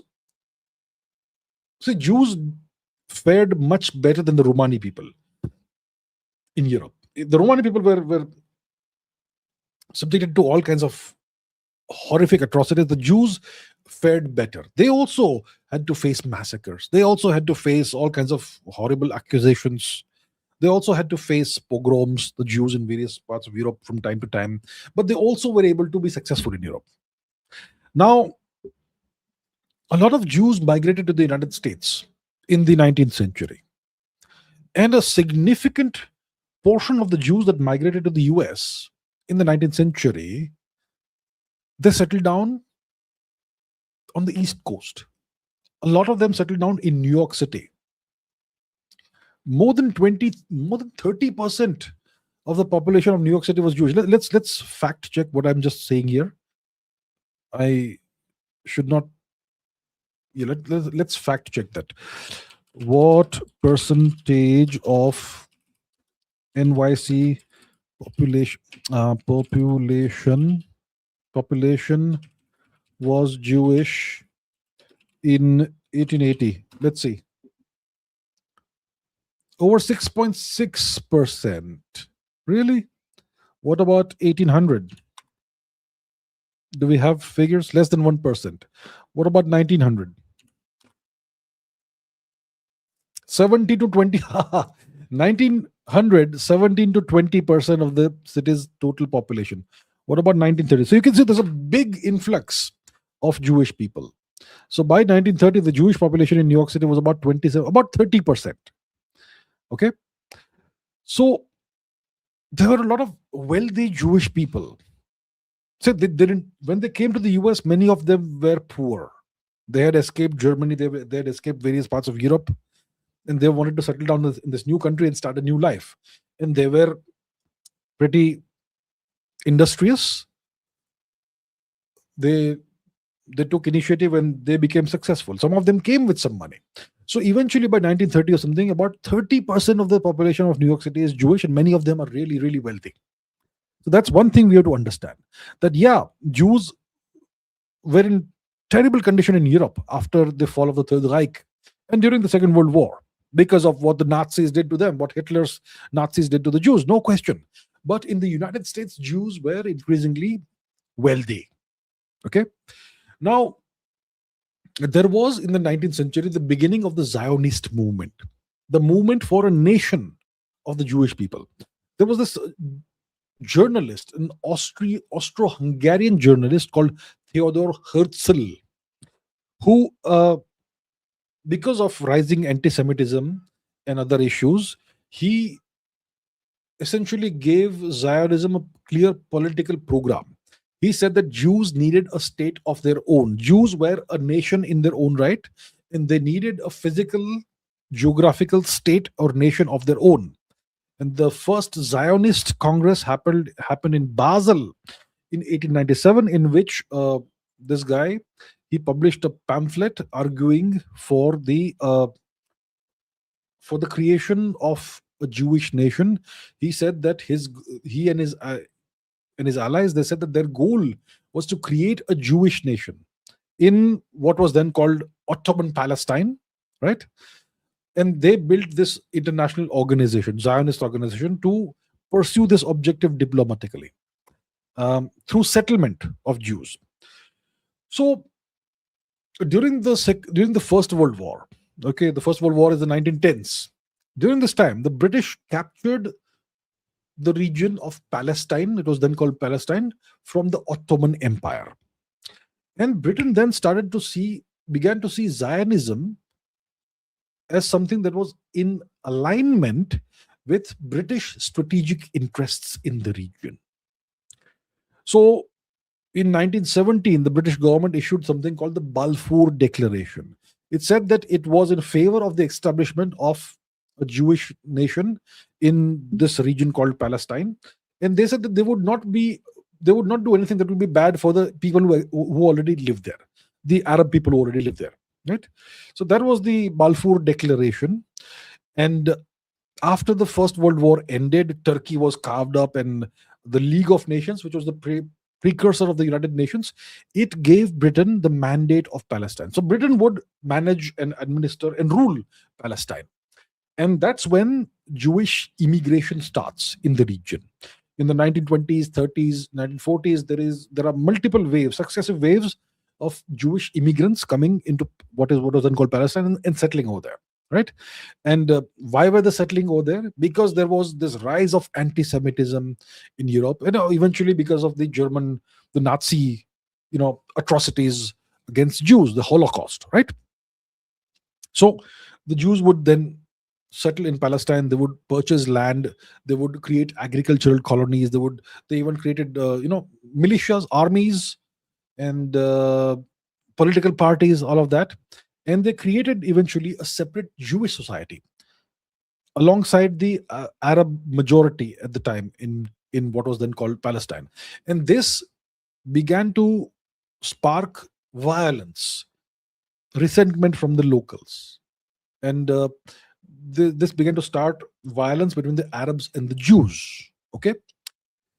So then the Second World War ends. And in a couple of years later, the UN General Assembly, it said that Palestine should be partitioned into two separate states, nations, a Jewish nation and an Arab nation. And Jerusalem would be under international administration. So the Jewish leaders, the Zionist leaders, they accepted this plan, but the Arab leaders were unhappy with it. They said it is unjust and they rejected it. So after the vote for the partition, fighting broke out between the Arabs and the Jews in Palestine. And once the British withdrew by 1948, this escalated into a full scale war. So, the state of Israel was declared or proclaimed in 1948, and immediately once this happens, all the Arab nations they attack Israel, and that is the 1948 Arab-Israel War. And Israel gets support from its allies, and there is a ceasefire armistice in 1949. And by the time the ceasefire happens, the nation of Israel controls about 80% of the former mandate of Palestine, the British mandate of Palestine, much more than the area that was given to it by the United Nations. And it is said that several 100,000 Palestinians were expelled, or they had fled from the territory. So that essentially is how the nation of Israel was formed. And even though Jews they had to face terrible circumstances in Europe because of the Holocaust, because of the policies of the Third Reich, the Jews in the United States were very wealthy, and they were able to support the Jews who needed help. And eventually, because of US support, Israel was able to survive. And that is the story. What does the US gain from it? The US gains an ally in the Middle East, right? See, the Middle East is a very important region geopolitically from the perspective of energy security, because much of the world's oil, petroleum comes from this region. And it makes sense for the US to have a very strong ally in the region, right? And a powerful ally in the region. So it makes sense for the US. Okay. Amisha says, if Roman society was so stratified, why did the Romans pour so much funds, money, whatever, into public infrastructure that benefited everyone? Good question. Great question, actually. See, Roman society was a hierarchical society. Okay. It was like a pyramidal structure. At the very top, you had people called the patricians, wealthy citizens at the very top. Then you had people who were called the equites, the plebeians. Then you had the freedmen, and at the bottom you had the slaves. And slaves constituted a very large percentage of the population of Roman society. And there were freedmen who were former slaves who had been freed. So they were one rung above the slaves. The slaves were not free, the freedmen were free. And that sort of thing. So you had a pyramidal structure, a strictly, sharply, rigidly hierarchical society you had in Rome. And despite the situation of the society being so hierarchical, many major public works, amenities like baths and fountains and roads and sewers and aqueducts and even entertainment, buildings dedicated to entertainment, such as amphitheaters, etc. These were constructed and they were made accessible to large segments of the urban population, mostly in Rome. Not just the upper classes, but large segments of the urban population. Now, why do that? When you have all the power, all the money, why do so much public works and give so much nice stuff to the people who are not in power, who don't have the money or the power? Why do that, right? So in Roman society, wealthy people, wealthy individuals, they were expected to fund public works. Okay, baths and theaters and temples and libraries and amphitheaters. They would even distribute food to the poor people. This was done as visible gifts to their communities, and these would be recorded. Okay, so by doing this, prominent Roman citizens would gain honor. They would gain social status because I have so much money, I'm able to donate and do all this work. And all this work would be commemorated in inscriptions and monuments. That was a means of attaining glory in the historical record, in monuments, in inscriptions on monuments, right? And all of this was very important. It really mattered in the Roman culture, the elite culture of Rome. Now, Rome had two periods. One is the Republic, the other is the imperial period of Rome. The imperial period begins with Augustus, right? With the ascent of Augustus. Octavian becomes Augustus. He was Caesar's chosen heir. Caesar was the bridge between the Republican period and the imperial period. So during the Republican period of Rome, if you were an ambitious, high-born person, a noble. If you're ambitious, you sought high office. If you wanted to gain more power, more influence, you would use public works as a win, as a means to win popular support and outshine your adversaries, your rivals. Uh, Nobles would organize games. They would organize games in amphitheaters, gladiatorial combat or other things, that sort of thing. Similar to what we have today, like football games and cricket games, it keeps the public's mind occupied away from what really matters. You're gonna keep watching your IPL. You're gonna keep watching your cricket match, football match. You're gonna keep obsessing over this rivalry, that rivalry. My favorite player is this guy. Your favorite player is this guy. I hate that guy. I like this guy. Those little petty, minor, insignificant things consume the time and the energy and the thoughts of the majority of the people. The same thing was also the case in Rome, where they had these great gladiators and they would organize these great games, right? And whoever organized this, they were able to outshine their rivals. So, and it's not just games. You built aqueducts, you built roads, you built highways, you built temples, all of that. So by doing this, you were able to gain support from the public, because public support still mattered. You were able to gain votes.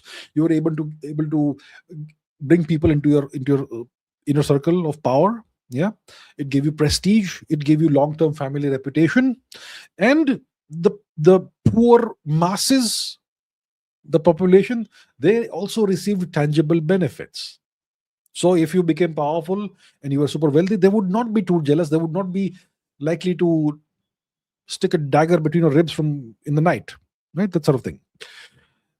So that's another reason why so much infrastructure was built. And this public infrastructure, it also helped to maintain law and order in Rome. Okay, because if you have good roads, if you have temples where people can go and worship, if you have amphitheaters where you can go and watch gladiators kill each other, if you have a reliable water supply from the aqueducts, if you have good sewage systems, if you have good public baths, if you have all of these things, it is going to bring the potential for discontent significantly, drastically down. It will also limit disease. If you have high quality water supplies, sewage systems, public baths, all that, then diseases, the incidence of diseases will also go down. And this once again will keep the public happy. So all of this, the effect it had is that it made the populations more governable. Okay, and when it comes to roads and bridges and ports and harbors, well, these served geopolitical and military purposes. Okay, they helped military movement. They helped people. They helped the administration collect taxes from various provinces, faraway provinces. They they helped the administration and the Roman Empire conduct long distance trade between its provinces and between its vassals and the core state. Right. So this made the state more powerful. It made the empire more powerful. It made the land owning elites wealthier. Right. So these are the reasons why Roman society, despite being so stratified, etc., so hierarchical, it still spent so much money on public infrastructure, which benefited the larger society. Because you have to keep the people happy. That way, you will have an orderly and governable society. If the people are unhappy, if they are discontented, if their living conditions are unbearable, then you're going to have anarchy. No matter how many soldiers you have, you can't govern the people who are in the millions. So that's the reason why the Romans poured so much wealth into public infrastructure, into public works.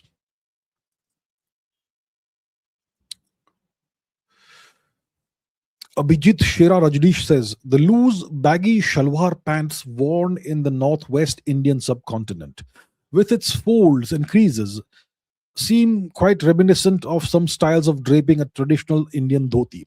However, Wikipedia claims the shalwar is Central Asian in origin. Is this right? Is it a coincidence? Let's find out what Wikipedia has to say about this. Okay, so we'll go to Google and say shalwar. Ah, shalwar. Let's see. Shalwar kameez. So, shalwars are trousers that are typically why we know what they are. Okay, thank you very much. So, what does Wikipedia say? The shalwar and kameez were introduced into South Asia by arriving Muslims in the north in the 13th century. At first worn by Muslim women, then their use was widely spread and made blah blah blah blah blah. So it says that shalwar kameez came into India in the 13th century. It was brought by Muslims. It was first worn by women. This is what Wikipedia claims. Now, this is nonsense. Let me destroy this claim once and for all. Have you heard of Emperor Kanishka? Emperor Kanishka the Great. Kanishka the Great. Here we have it. So, what does Emperor Kanishka the Great look like? Let's go to Wikipedia itself. Look at this. What is our emperor wearing? What is that? He's wearing a shalwar kameez. He's wearing a coat. He's wearing trousers and he's wearing boots. Right? Do we have other? See, once again, what is this? He's wearing boots. He's wearing trousers. He's wearing a coat kind of thing, which goes all the way down. This is the original form of the shalwar kameez. This is from Surkha Kotal. See, once again, what is he wearing? What is he wearing? This is nothing but the shalwar kameez. So Wikipedia is lying to you. See, once again, what's he wearing here? Shalwar kameez. Here, once again, it's shalwar kameez. So the Wikipedia, the claim of Wikipedia that shalwar kameez was brought into India in the 13th century by invading Muslims, it is absolutely nonsense. Emperor Kanishka was wearing shalwar kameez 2000 years ago. Now the question is, what's the origin of the shalwar? So first of all, we have debunked Wikipedia's lies. It did not arrive into India in the 13th century. It did not come with invading Muslims. It was born in India 2000, roughly, 1900 years ago. Emperor Kanishka used to wear it. So it doesn't mean that Emperor Kanishka invented the shalwar kameez. It would have been in usage for a long time before him. So at least 2000 years ago, Indians were wearing the shalwar kameez. Now you can say that Kanishka was a foreigner. He was a descendant of Kushans. But he was an Indian emperor, right? He ruled India. He was Indian. Most of his coins are Hindu coins. 1% are Buddhist coins. Much of the territory he governed was Indian territory. And he fought on behalf of India. He did more to serve the Indian national and civilization interest than any other emperor I can almost think of. So he was absolutely Indian. Sure, his ancestors came from what is now called Xinjiang. But they were not Chinese. They were Kushans. The Kushans can be regarded as the easternmost Scythians. The Scythians were of Indian origin. So once again, it's a round circle.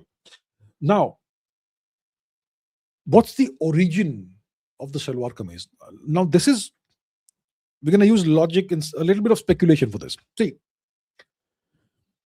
if you go to North India, historical North India, the subcontinent, then we are talking about regions such as Gandhara, Afghanistan, right? Present day Afghanistan, all the way to the borders of Turkmenistan, etc. And 1500 years ago, this entire region was Hindu and Buddhist. You had Hindu monks and Buddhist monks and Buddhas and viharas and whatnot, stupas all over the place. When Xuanzang reached the Bamiyan Valley in present day Afghanistan, what did he say? Did he say, yes, I have reached Afghanistan? No, he said, thank God I've reached India.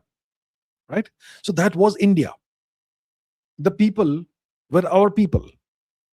So now think about the climate in that region, northern subcontinent. It's cold. In Afghanistan today, in the summer, it can get quite dry and hot. But the winters can be frighteningly cold, like seriously chilly. It snows most of the winter in Kabul, for example, and other parts of Gandhar. So the Indians who lived there and other parts of India like Chitral, etc., do you think they used to wear dhotis in winter? Makes no sense, right? They would have worn something that was suitable for the climate. So it's possible that they would also have worn something like the salwar kameez, but a heavier version of that. You know, a thicker jacket, thicker coat, and thicker trousers and boots. Because if you're going to walk around in the snow, you can't be barefoot. You can't wear slippers or sandals. You're going to wear boots that cover your feet. And from the evidence we have from the coins of Kanishka, the Salwar kameez was worn during his time. So, the way I see it, it's most likely a northern Indian. It's northern Indian attire. Wikipedia will say whatever it says. We don't have to believe in it. So, one clear, unambiguous piece of evidence is that Emperor Kanishka wore Shalwar kameez. And if he was wearing that at this, about what, 1900 years ago, it means that it was something that was commonly used during his time, which means it would have been commonly used for centuries before him. So, most likely, there was no Central Asian origin of this. Most likely, it was northern Indian attire that was used, that was worn in cold parts of the Indian subcontinent, such as Kashmir, such as Gandhar, present day Afghanistan, etc. Okay. Next question. Neeraj G. Desai says, when did crossing the sea become a sin for Hindus? It is said that Ramanujan was not ready to cross the sea, even though we already had sea routes for trading with Africa, Middle East, Europe, etc. And we had navies like the Marathas and the Cholas. So was this taboo thing real? Or if so, why did it start?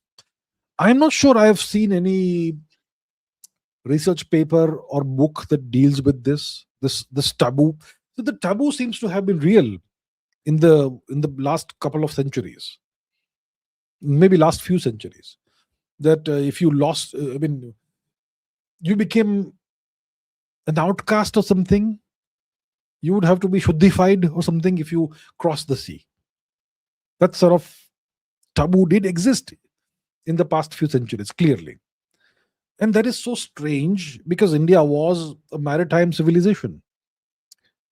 When Rajendra Chola crossed the sea and conquered Sri Vijaya, did he break some taboo? No. Nobody said a thing about that, right? He did cross the Indian Ocean, the Eastern Indian Ocean, the Bay of Bengal. He went all the way to Sri Vijaya, which is Indonesia present day. He conquered the place and he set things in order over there and he came back. There was no problem at that time. Indians arrived in Australia 5,000 years ago, 4,500 years ago. They obviously arrived by sea. We know that the genetic footprint is still there among the native Australian populations. So Indians crossed the ocean almost 4,500 years ago. And that is not just Indonesia, that's all the way to Australia, Northern Australia. Indians have had a presence in Eastern Africa for centuries, thousands of years essentially. East Africa. If you look at East African culture, the kind of clothing the people wear, especially ladies, it's very similar to what you have in Gujarat, the Gujarati textiles. If you see the cuisine of places like Kenya, Tanzania, etc., it's very Indian influenced cuisine. And you have communities of Indians from Western India who have been living in East Africa for centuries, if not millennia. Vasco da Gama, when he reached there, he was able to reach India because he was guided by an Indian sailor. So Indians were thriving in East Africa. They would cross the ocean all the time, back and forth from India. They were trading, right? They were trading. So Indians have been crossing. When it comes to the oldest literature that we have in humanity, in human history, the Rig Veda, it speaks about ships with 100 oars. You don't need a ship with 100 oars to cross some river or to navigate a river. You don't need that. Ships with 100 oars, you need them in the high seas, in the high oceans, where the ocean can get rough. So even thousands of years ago, when the Rig Veda was written, Indians were already crossing the seas, the oceans. So now that we understand this history, that India has always been a maritime civilization, how did this extremely strange taboo become a thing in India? I'm not sure if it was a taboo all across India, but it certainly seems to have been in some parts of India. Mr. Mohandas Gandhi probably did not probably may have faced this taboo, and so did Srinivasa Ramanujan, apparently. So how did this happen is the question.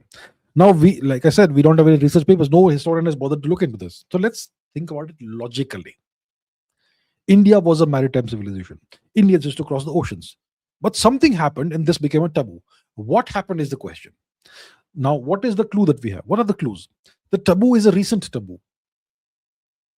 Rajendra Chola crossed the ocean 1,000 years before today, roughly.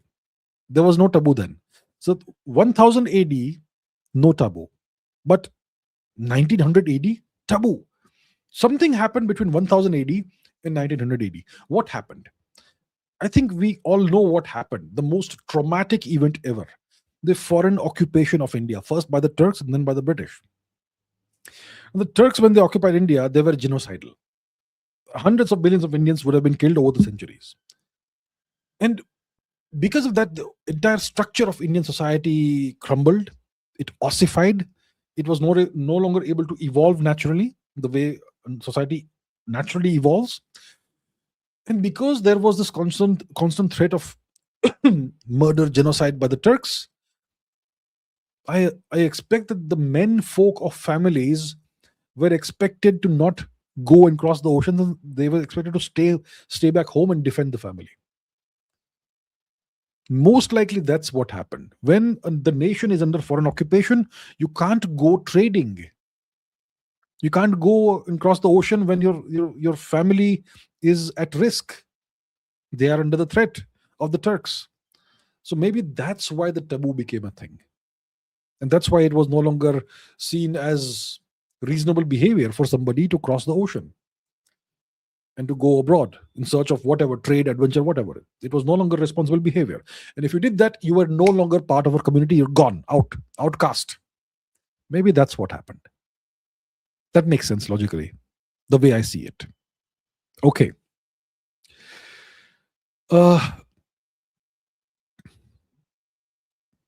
Amisha says every great civilization has declined when its culture of openness is replaced by closed minds and an aversion to questions. Western civilization has flourished and prospered precisely because it has cast off the yoke. That's the Catholic Church and allowed free thought. We in India are in decline because our culture has lost its ability to question and innovate. We also prefer shortcuts. It is a historical inevitability. And there is nothing we can do about it. Do you agree that this can be the reason for the decline of Indian civilization? Okay. Multiple reasons for the decline of Indian civilization. You make some interesting points here. Multiple reasons. First of all, we gradually lost our sovereignty over our territory with the expansion of the Turkic occupation of India. Starts with Gandhar, starts with Afghanistan, about 1000 years before today. Afghanistan was the first part of the subcontinent that fell. And it was primarily Buddhist at the time, which is why it converted very rapidly to Islam. So Indian civilization switched off there. It becomes part of Turkic and Islamic civilization, right? Then slowly the Turks started encroaching into various parts of India. For 300, 400, 500 years, the Rajputs fought them. Eventually, the Turks were able to make inroads. They established the Delhi Sultanate. And then eventually the Mughal Empire became a thing and they took over very large parts of India. When you come under foreign occupation, your institutions are no longer able to function. What institutions did we have in India before the Turks came in? We had monarchies, we had empires at times, we had indigenous administrative systems, we had an indigenous education system that was the same more or less across the subcontinent.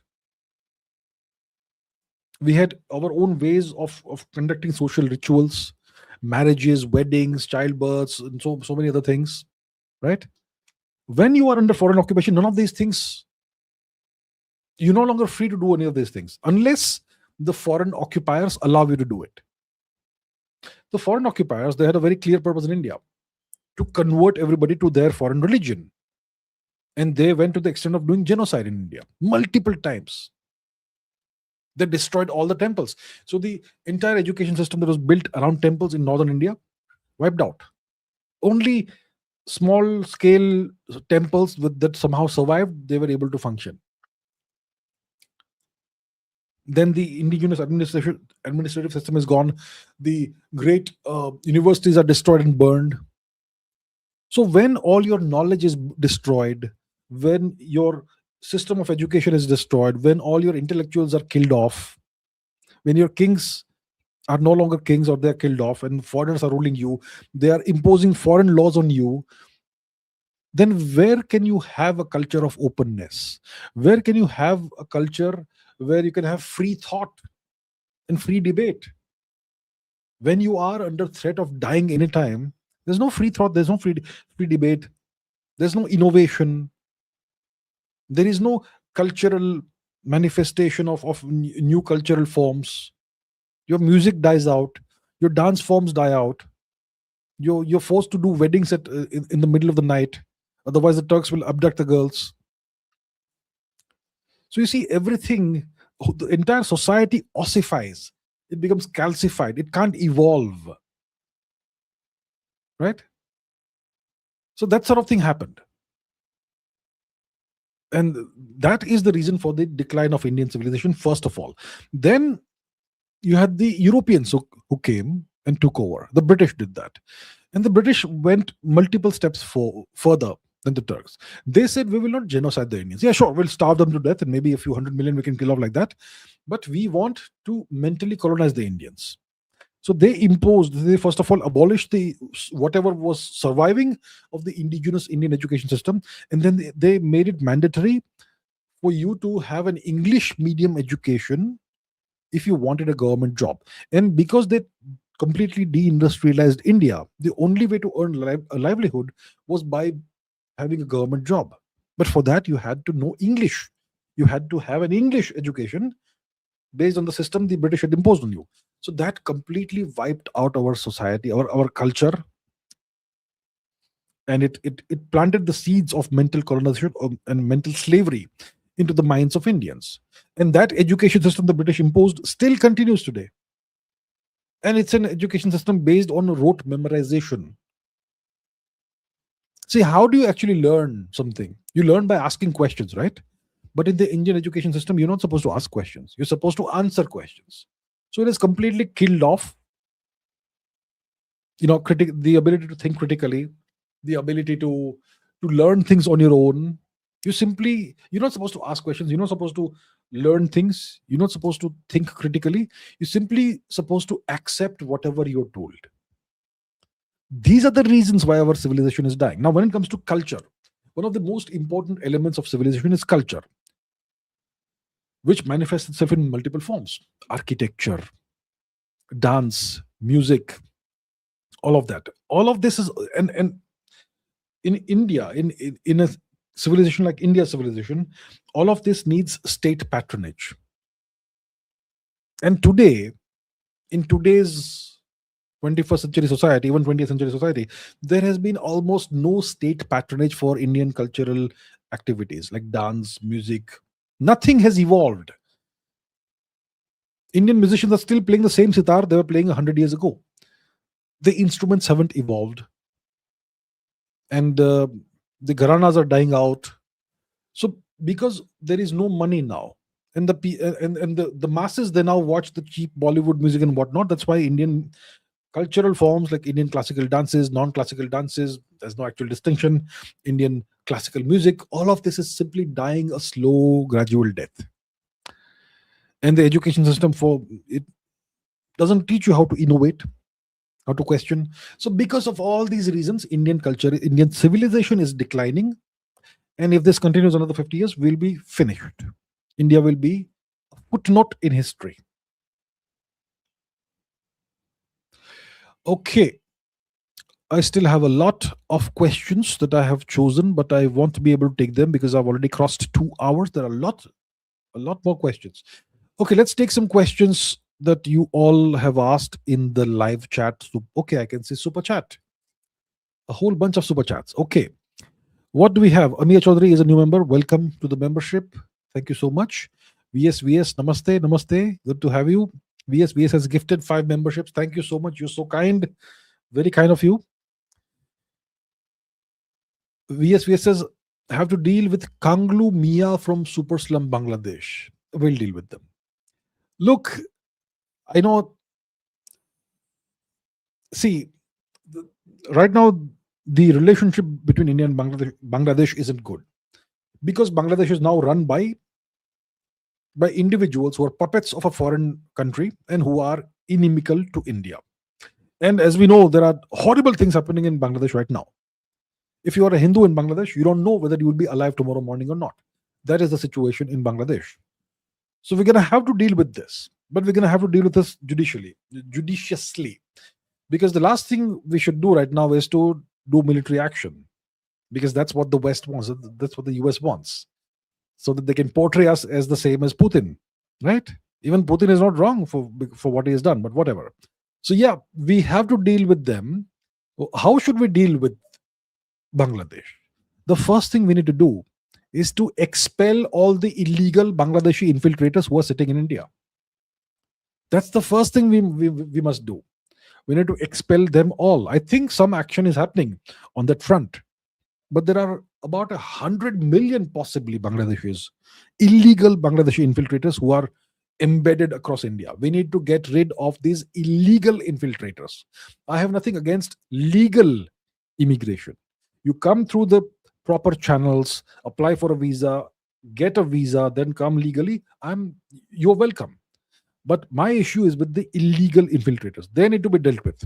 So that's the first thing India needs to do vis-a-vis Bangladesh. And then, yeah, we need to pressurize Bangladesh to safeguard the Hindu population and so on.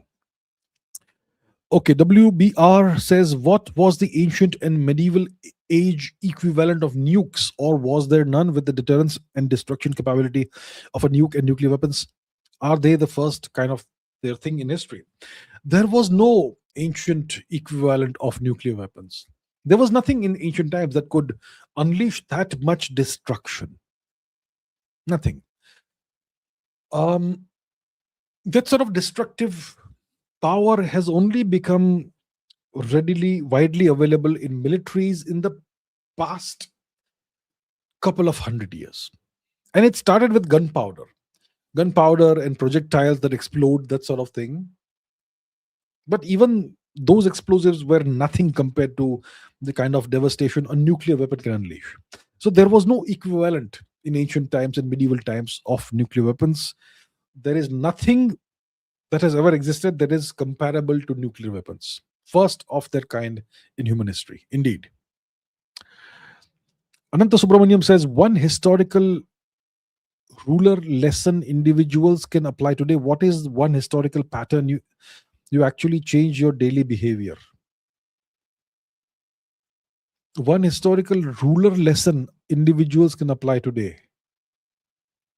One historical lessons individuals can apply today. Let me think. There are so many lessons that we can learn from history, but you're talking about individuals, not nations. Well, one look, this doesn't apply to everybody, of course. One historical lesson that is relevant even to people is that power always trumps wealth. If you're powerful, it's so essentially it's better to be powerful than to be wealthy. If you're powerful, then wealth will anyway automatically flow to you. But if you are wealthy, no matter how much wealth you have, think about this example. Jack Ma of China, the wealthiest man in China, right? How much power did he actually have? A low-ranking Chinese Communist Party official in any given city actually has more power than Jack Ma and can put Jack Ma behind bars. And that's essentially what happened to Jack Ma, right? He had a big downfall. So power always trumps wealth. That's one historical lesson that applies to everybody. Is there any pattern that changed my behavior? I'm not sure. Lakshadip becomes a new member. Thank you very much. Let us all welcome Lakshadip to the membership of the channel. Thank you so much. Saurabh says recent Epstein files release. So look, it's a very new thing that's happened. I think it's all redacted. A lot of it is just black lines and stuff. I haven't even had the time to look into it. So yeah, I can't really comment at this point in time.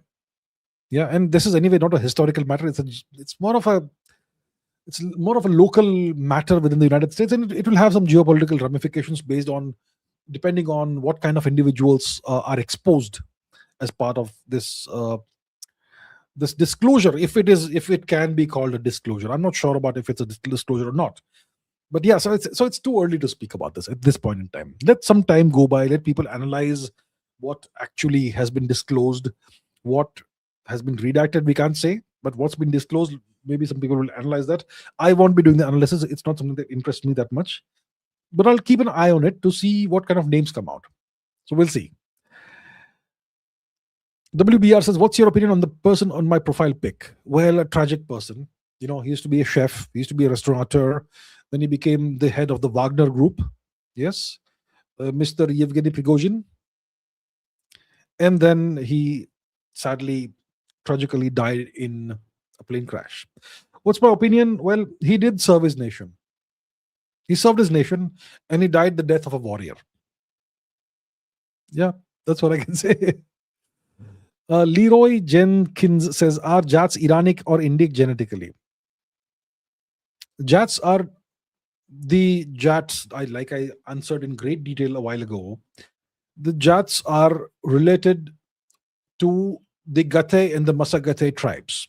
Those were Scythian tribes. If you ask Wikipedia, the Scythians are Iranic.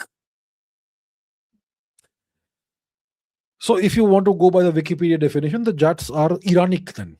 Iranic. But if you look at the Jats, do they look Iranic? They look Indic, don't they? So what does that tell you? That tells you that the Scythians were also Indic, not Iranic. See, there is this big movement right now to deny the Indian and Hindu origins of everything. So everything, I mean, Iran is this and India is that big, but everything is Iranic, whatever is in Central Asia. Why? Whatever populations exist in Central Asia that speak Indo-Aryan languages or Indo-Iranian languages, they're going to be classified always as Iranic. So that's an issue that these historians and other individuals have. They want to deny the Indian and Hindu origins of everything. But the truth is that the Jats are Indic genetically and culturally and linguistically, etc. If they see, the Jats are a very large population. If they spoke an Iranic language, then the language would still be spoken today. But they speak Indo-Aryan languages. None of them speaks any so-called Iranic language. So the answer is the Jats are Indic. Shivan says government wants to destroy most ancient Aravalli range. I have no idea. This is not a historical question. Today we are talking about history. And I am not aware of what's going on over here. I have not looked into it. So, yeah. Parthenon says, why do Indian Brahmins look like Southern Europeans? I can show you Brahmins who don't look like Southern Europeans. Why are you generalizing everything, sir? Don't generalize everything. Who says all Indian Brahmins look like Southern Europeans? Srinivasa Ramanujan, did he look like a Southern European? Let's see what Srinivasa Ramanujan looked like. Okay. Srinivasa Ramanujan. So does this fine gentleman look Southern European? Srinivasa Ramanujan was a Brahmin. So my point is, let's not generalize things. I can show you 100 counter examples. There's no such thing. Do I look like a Southern European? I'm not a Brahmin. Okay. Balki today says, were the Nazis way ahead in propaganda than communists? Well, the Nazis had the propaganda ministry and they did a reasonably good job, I suppose, for the time. But see, today, at the end of the day, you have to look at the long-term impact of their propaganda. Today, everybody rightfully regards the Nazis as monsters. Their propaganda has failed. But the communists, there are so many people who worship communists. There are so many people who regard Mao Zedong as a great guy. There are so many people who regard Joseph Stalin as a great guy. There are so many people who believe in the religion that Karl Marx created. So I think communist propaganda has been way more successful than Nazi propaganda. Shankar says how China grew land with Mongols, Turks next to it.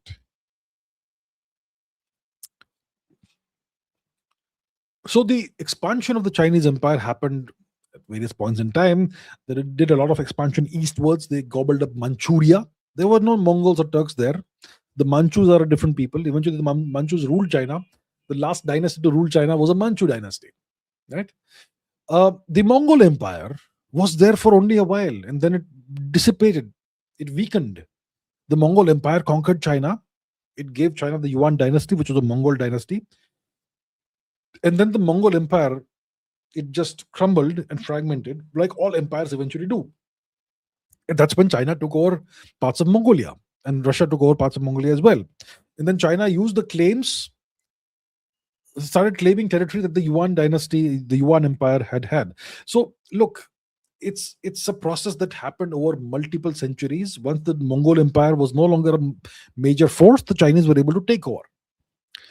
And the Turks, well, yeah, Xinjiang has some Turks, but those Turks were not that powerful. And of course, they did rebel against the Chinese in the middle of the 19th century, and the Chinese dealt with that very harshly. The Chinese knew how to deal with the Turks. There's only one way the Chinese know how to deal with any population group that challenges their hegemony. They try to wipe them out of existence. So yeah, long story. I can't explain everything in detail right now over here, because that is something that encompasses like 600-700 years. UMX Gloha says, why do coins have ridges around the edges? Okay, let's see. Let's see Mauryan coins. Mauryan coins. Do Mauryan coins have ridges around the edges? No. No, sir. No, sir. Okay, what about Kushan? Kushan coins. Well, you see, there are no ridges around. There is some decoration for sure, but there are no ridges around the edges for Kushan coins. No ridges. What about Gupta coins? Gupta coins. Once again, Gupta coins. You will not find ridges around the edges. So in India, coins have historically not had ridges around the edges. Are you talking about coins from some other part of the world? But see, I showed you multiple examples of big Indian empires that have not had coins with ridges around the edges. Maybe you're talking about some other part of the world. Well, it depends on the local context, etc. No. Okay. VSVS says, Arshit Thakur, sir, not getting tech job. Asked 100 companies every day and did not get response. Some are up for experienced candidate. What does this have to do with history, first of all? Okay, anyway, let me just, since you've asked, you're not getting a tech job, you asked 100 companies every day. Well, there must be some reason for it, right? Maybe you aren't experienced enough. I see, the problem is I don't know you personally. I don't know your background. I don't know your track record. I don't know your CV. I don't know what kind of job you're looking for. So how can I answer the question? How can I give you a solution? If you want me to give a workable solution or some kind of way forward, some kind of guidance, then first of all, I need to understand your background, your personal history, and your current circumstances. Only then can I give you any kind of guidance. So all I can say in the absence of any of that information is don't give up. If there are some deficiencies in your record, maybe in the CV isn't strong or whatever, address those things. Work hard, but also work smart. And if you don't get a tech job, look for some other kind of job. There's always a solution, right? There's always a solution to every problem. So be creative, expand your horizons, try to find a solution. Don't take no for an answer. And if this is not working out, look for plan B, plan C. That's what I would say. All right, sir. All the best. All the best. I wish you the best. I wish you success. Chirag Srinath says, can you explain the conflict? Can you explain about the conflict in Yugoslavia and how that what led to the breakup of that country. See, I can go into this in great excruciating detail, which can take hours, or I can tell you what actually is the deal. In 1991, roughly, the USSR lost the Cold War. The USSR broke up, right? And the United States took over. They they installed a pizza loving puppet. Boris, no, not pizza loving, vodka. Is vodka. Vodka loving puppet, Boris Yeltsin. So they had won the Cold War. This was the unipolar moment for the US. They could do whatever they wanted. And they said, we will dismantle everything the Soviets created. The nation of Yugoslavia was a protectorate of the USSR. They said the USSR made this, we will break it up. And that's why they broke it up. This conflict was completely artificially induced. Of course, you had these ethnicities in the Balkans, that those ethnic issues go back centuries. And all of that is the consequence of the Ottoman Empire's occupation of the Balkans. The conflicts within the Bosnians and the Croats and the Serbs and the Kosovars and so on, all these issues go back centuries, and all you have to do is to reignite that. So they said, we will destroy Yugoslavia, and that's what they did. And all these little nation states came out of that. Croatia, North Macedonia, Albania was never part of it, but so on. So what I can tell you in brief is the US did this. The US broke Yugoslavia up. And then there was this, that conflict that happened in the 1990s. You had the siege of Sarajevo. You had the Battle of Mostar. You had all kinds of atrocities that happened there. Yeah. So that it's pretty convoluted history if I were to go into detail. But essentially, the big picture situation is that the US decided that we can do whatever we want, so we will break up Yugoslavia. That's it. Dheeraj Kamath says, I recently discovered that the Rongo Rongo script of Easter Island is almost identical to the Indus script. Something very interesting to share with the viewers. Is it evidence of IVC sailing expedition? We don't have the answer to this question. No question, the Rongo Rongo script is very similar to the Saraswati Sindhu script. It's like, let's see that, right? Okay. Rongo Rongo Indus. Okay, images. So if you look here, Indus Valley, Eastern Island, Indus Valley, Eastern Island. If you see the comparison, it's like almost identical, with some small, minor differences, right? So clearly, it's almost like a mirror image. The Rongo Rongo script of Eastern Island is almost like a mirror image of the way more ancient Saraswati Sindhu script. Is this evidence of Indians having sailed to Easter Island? Now, let's look at where this island is. It's in the middle, it's in the heart of the South Pacific. Let's go to Google Maps and let's go to the South Pacific. Okay. Rapa Nui. Where is Rapa Nui? Hangaroa. This is Easter Island. Yeah, it belongs. It belongs to Chile. So if I zoom out, okay, if I place a pin there, sorry, if I zoom out, you will find that it's in the middle of nowhere. And how far is it from India? Let's measure the distance. Okay, from let us say from the east coast of India, somewhere over here, and let's measure the distance to here, roughly. It's about 18,000 kilometers. 18,000 kilometers. Now, is it possible that Indians 4,000, 5,000 years ago traveled 80,000 kilometers and went there? I think it's highly unlikely. But then how did the script end up over there? That's a big mystery. So, is it evidence of IVC sailing expedition? Not necessarily. It is evidence of a sailing expedition only if you find evidence of a ship or actual evidence of Indians having been there. Maybe skeletal evidence, maybe some other kind of actual hard archaeological evidence. We have no such thing.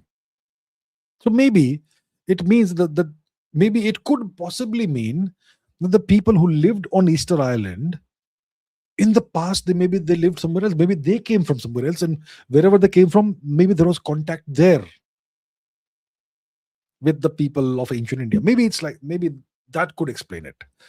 But right now, as of now, we don't have the answers. We only have questions. Okay. Okay, how long has it been? It's been 2.5 hours. WBR says many say Ukraine was created by Lenin and Communists. Do you agree? Ukraine. Look, was Ukraine created by Communists and Lenin? The Ukrainian SSR was a constituent unit of the USSR. SSR means Soviet Socialist Republic. So all these in India we have states like Punjab, Rajasthan, Maharashtra, Tamil Nadu, Kerala, and so on. Odisha. So we have states in India. In the USSR, you had SSRs, Soviet Socialist Republics. You had a Tajik SSR, you had a Ukrainian SSR, you had various SSRs all over the place. Now, this designation of the region of Ukraine as a Soviet Socialist Republic (SSR) was definitely done by the Chinese, by the Soviet Communist Party. But Ukraine was historically a region, and it was designated as a separate region, separate SSR, because the Ukrainian people speak a slightly different language. So it is just a historical fact. But the Ukraine war is a whole different thing. Abhijit Singh says, your thoughts about Tamil Nadu future, both politically and spiritually? No, I'm not taking this question. This has nothing to do with history. And I don't talk about Indian politics. I stay away from it. See, I can't fight every battle in the world. I talk about history, geopolitics, science, very, very vast domains. And I stick to that. I am not going to discuss Indian politics. I'm sorry, but I don't do that. It's a matter of policy. I don't discuss Indian politics. And anyway, this is a session about history. So please, I have to remind people every time, and people will still disregard what I say, that when I do a history session, let's talk about history. Let's not talk about every other thing under the world, under the sun, right? So anyway, I will not be able to take this question. Sorry about that. I apologize. Biju Saikia says, why USSR was considered superpower? It was not like the USA who could invade any country in the world within 24 hours. The USSR was considered a superpower because it had the ability to destroy any part of the world it wanted. That's number one. Number two, it was an industrial superpower. It had a massive industrial base. Thirdly, it had the world's largest territory with about half of the world's natural resources. It had a frighteningly powerful military, maybe the largest standing military after the Chinese eventually. So because of a variety of factors, it was rightfully called a superpower. Technologically incredibly advanced for its time. For the longest time, they were ahead of the US in the space race. Very high quality science and technology research happening over there. Super powerful military, way more powerful than China. Huge area, all the resources you can want, and a massive nuclear arsenal. Clearly, it deserved to be called a superpower.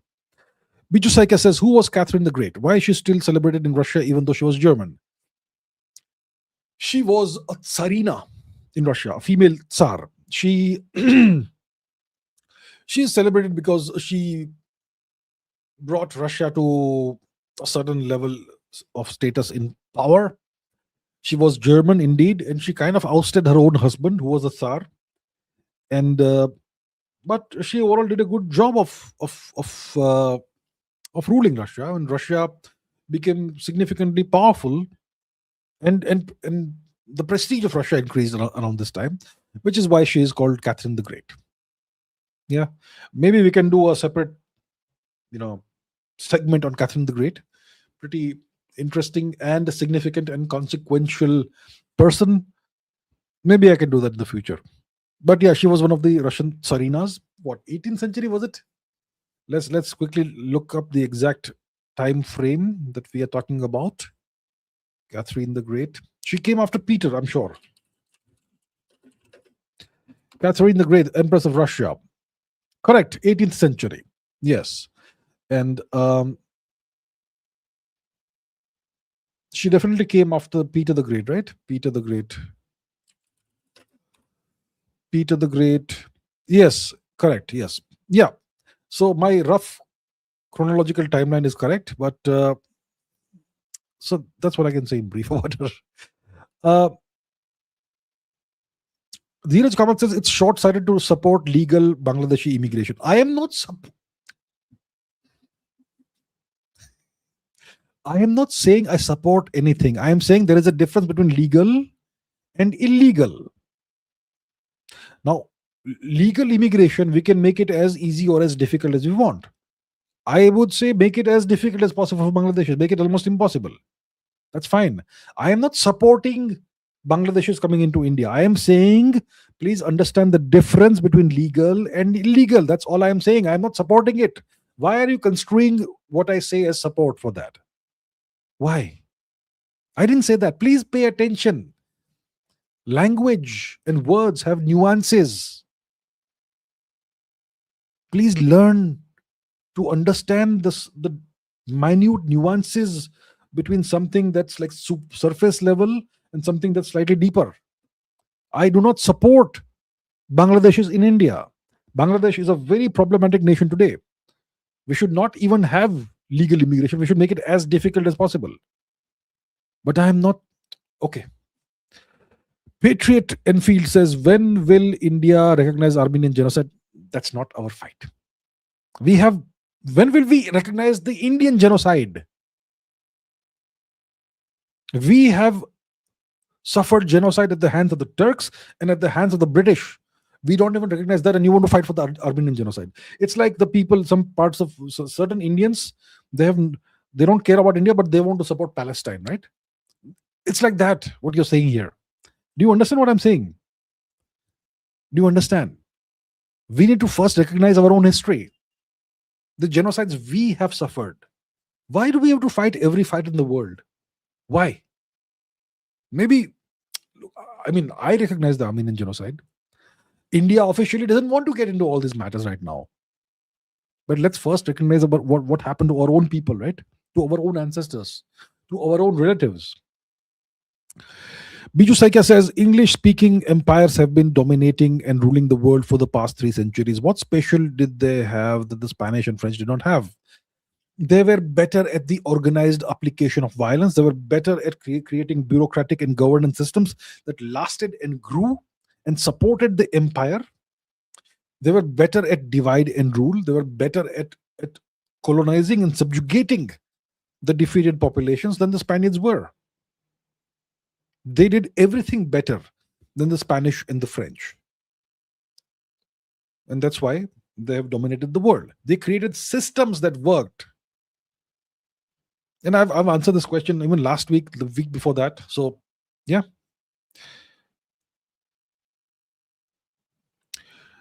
Okay. James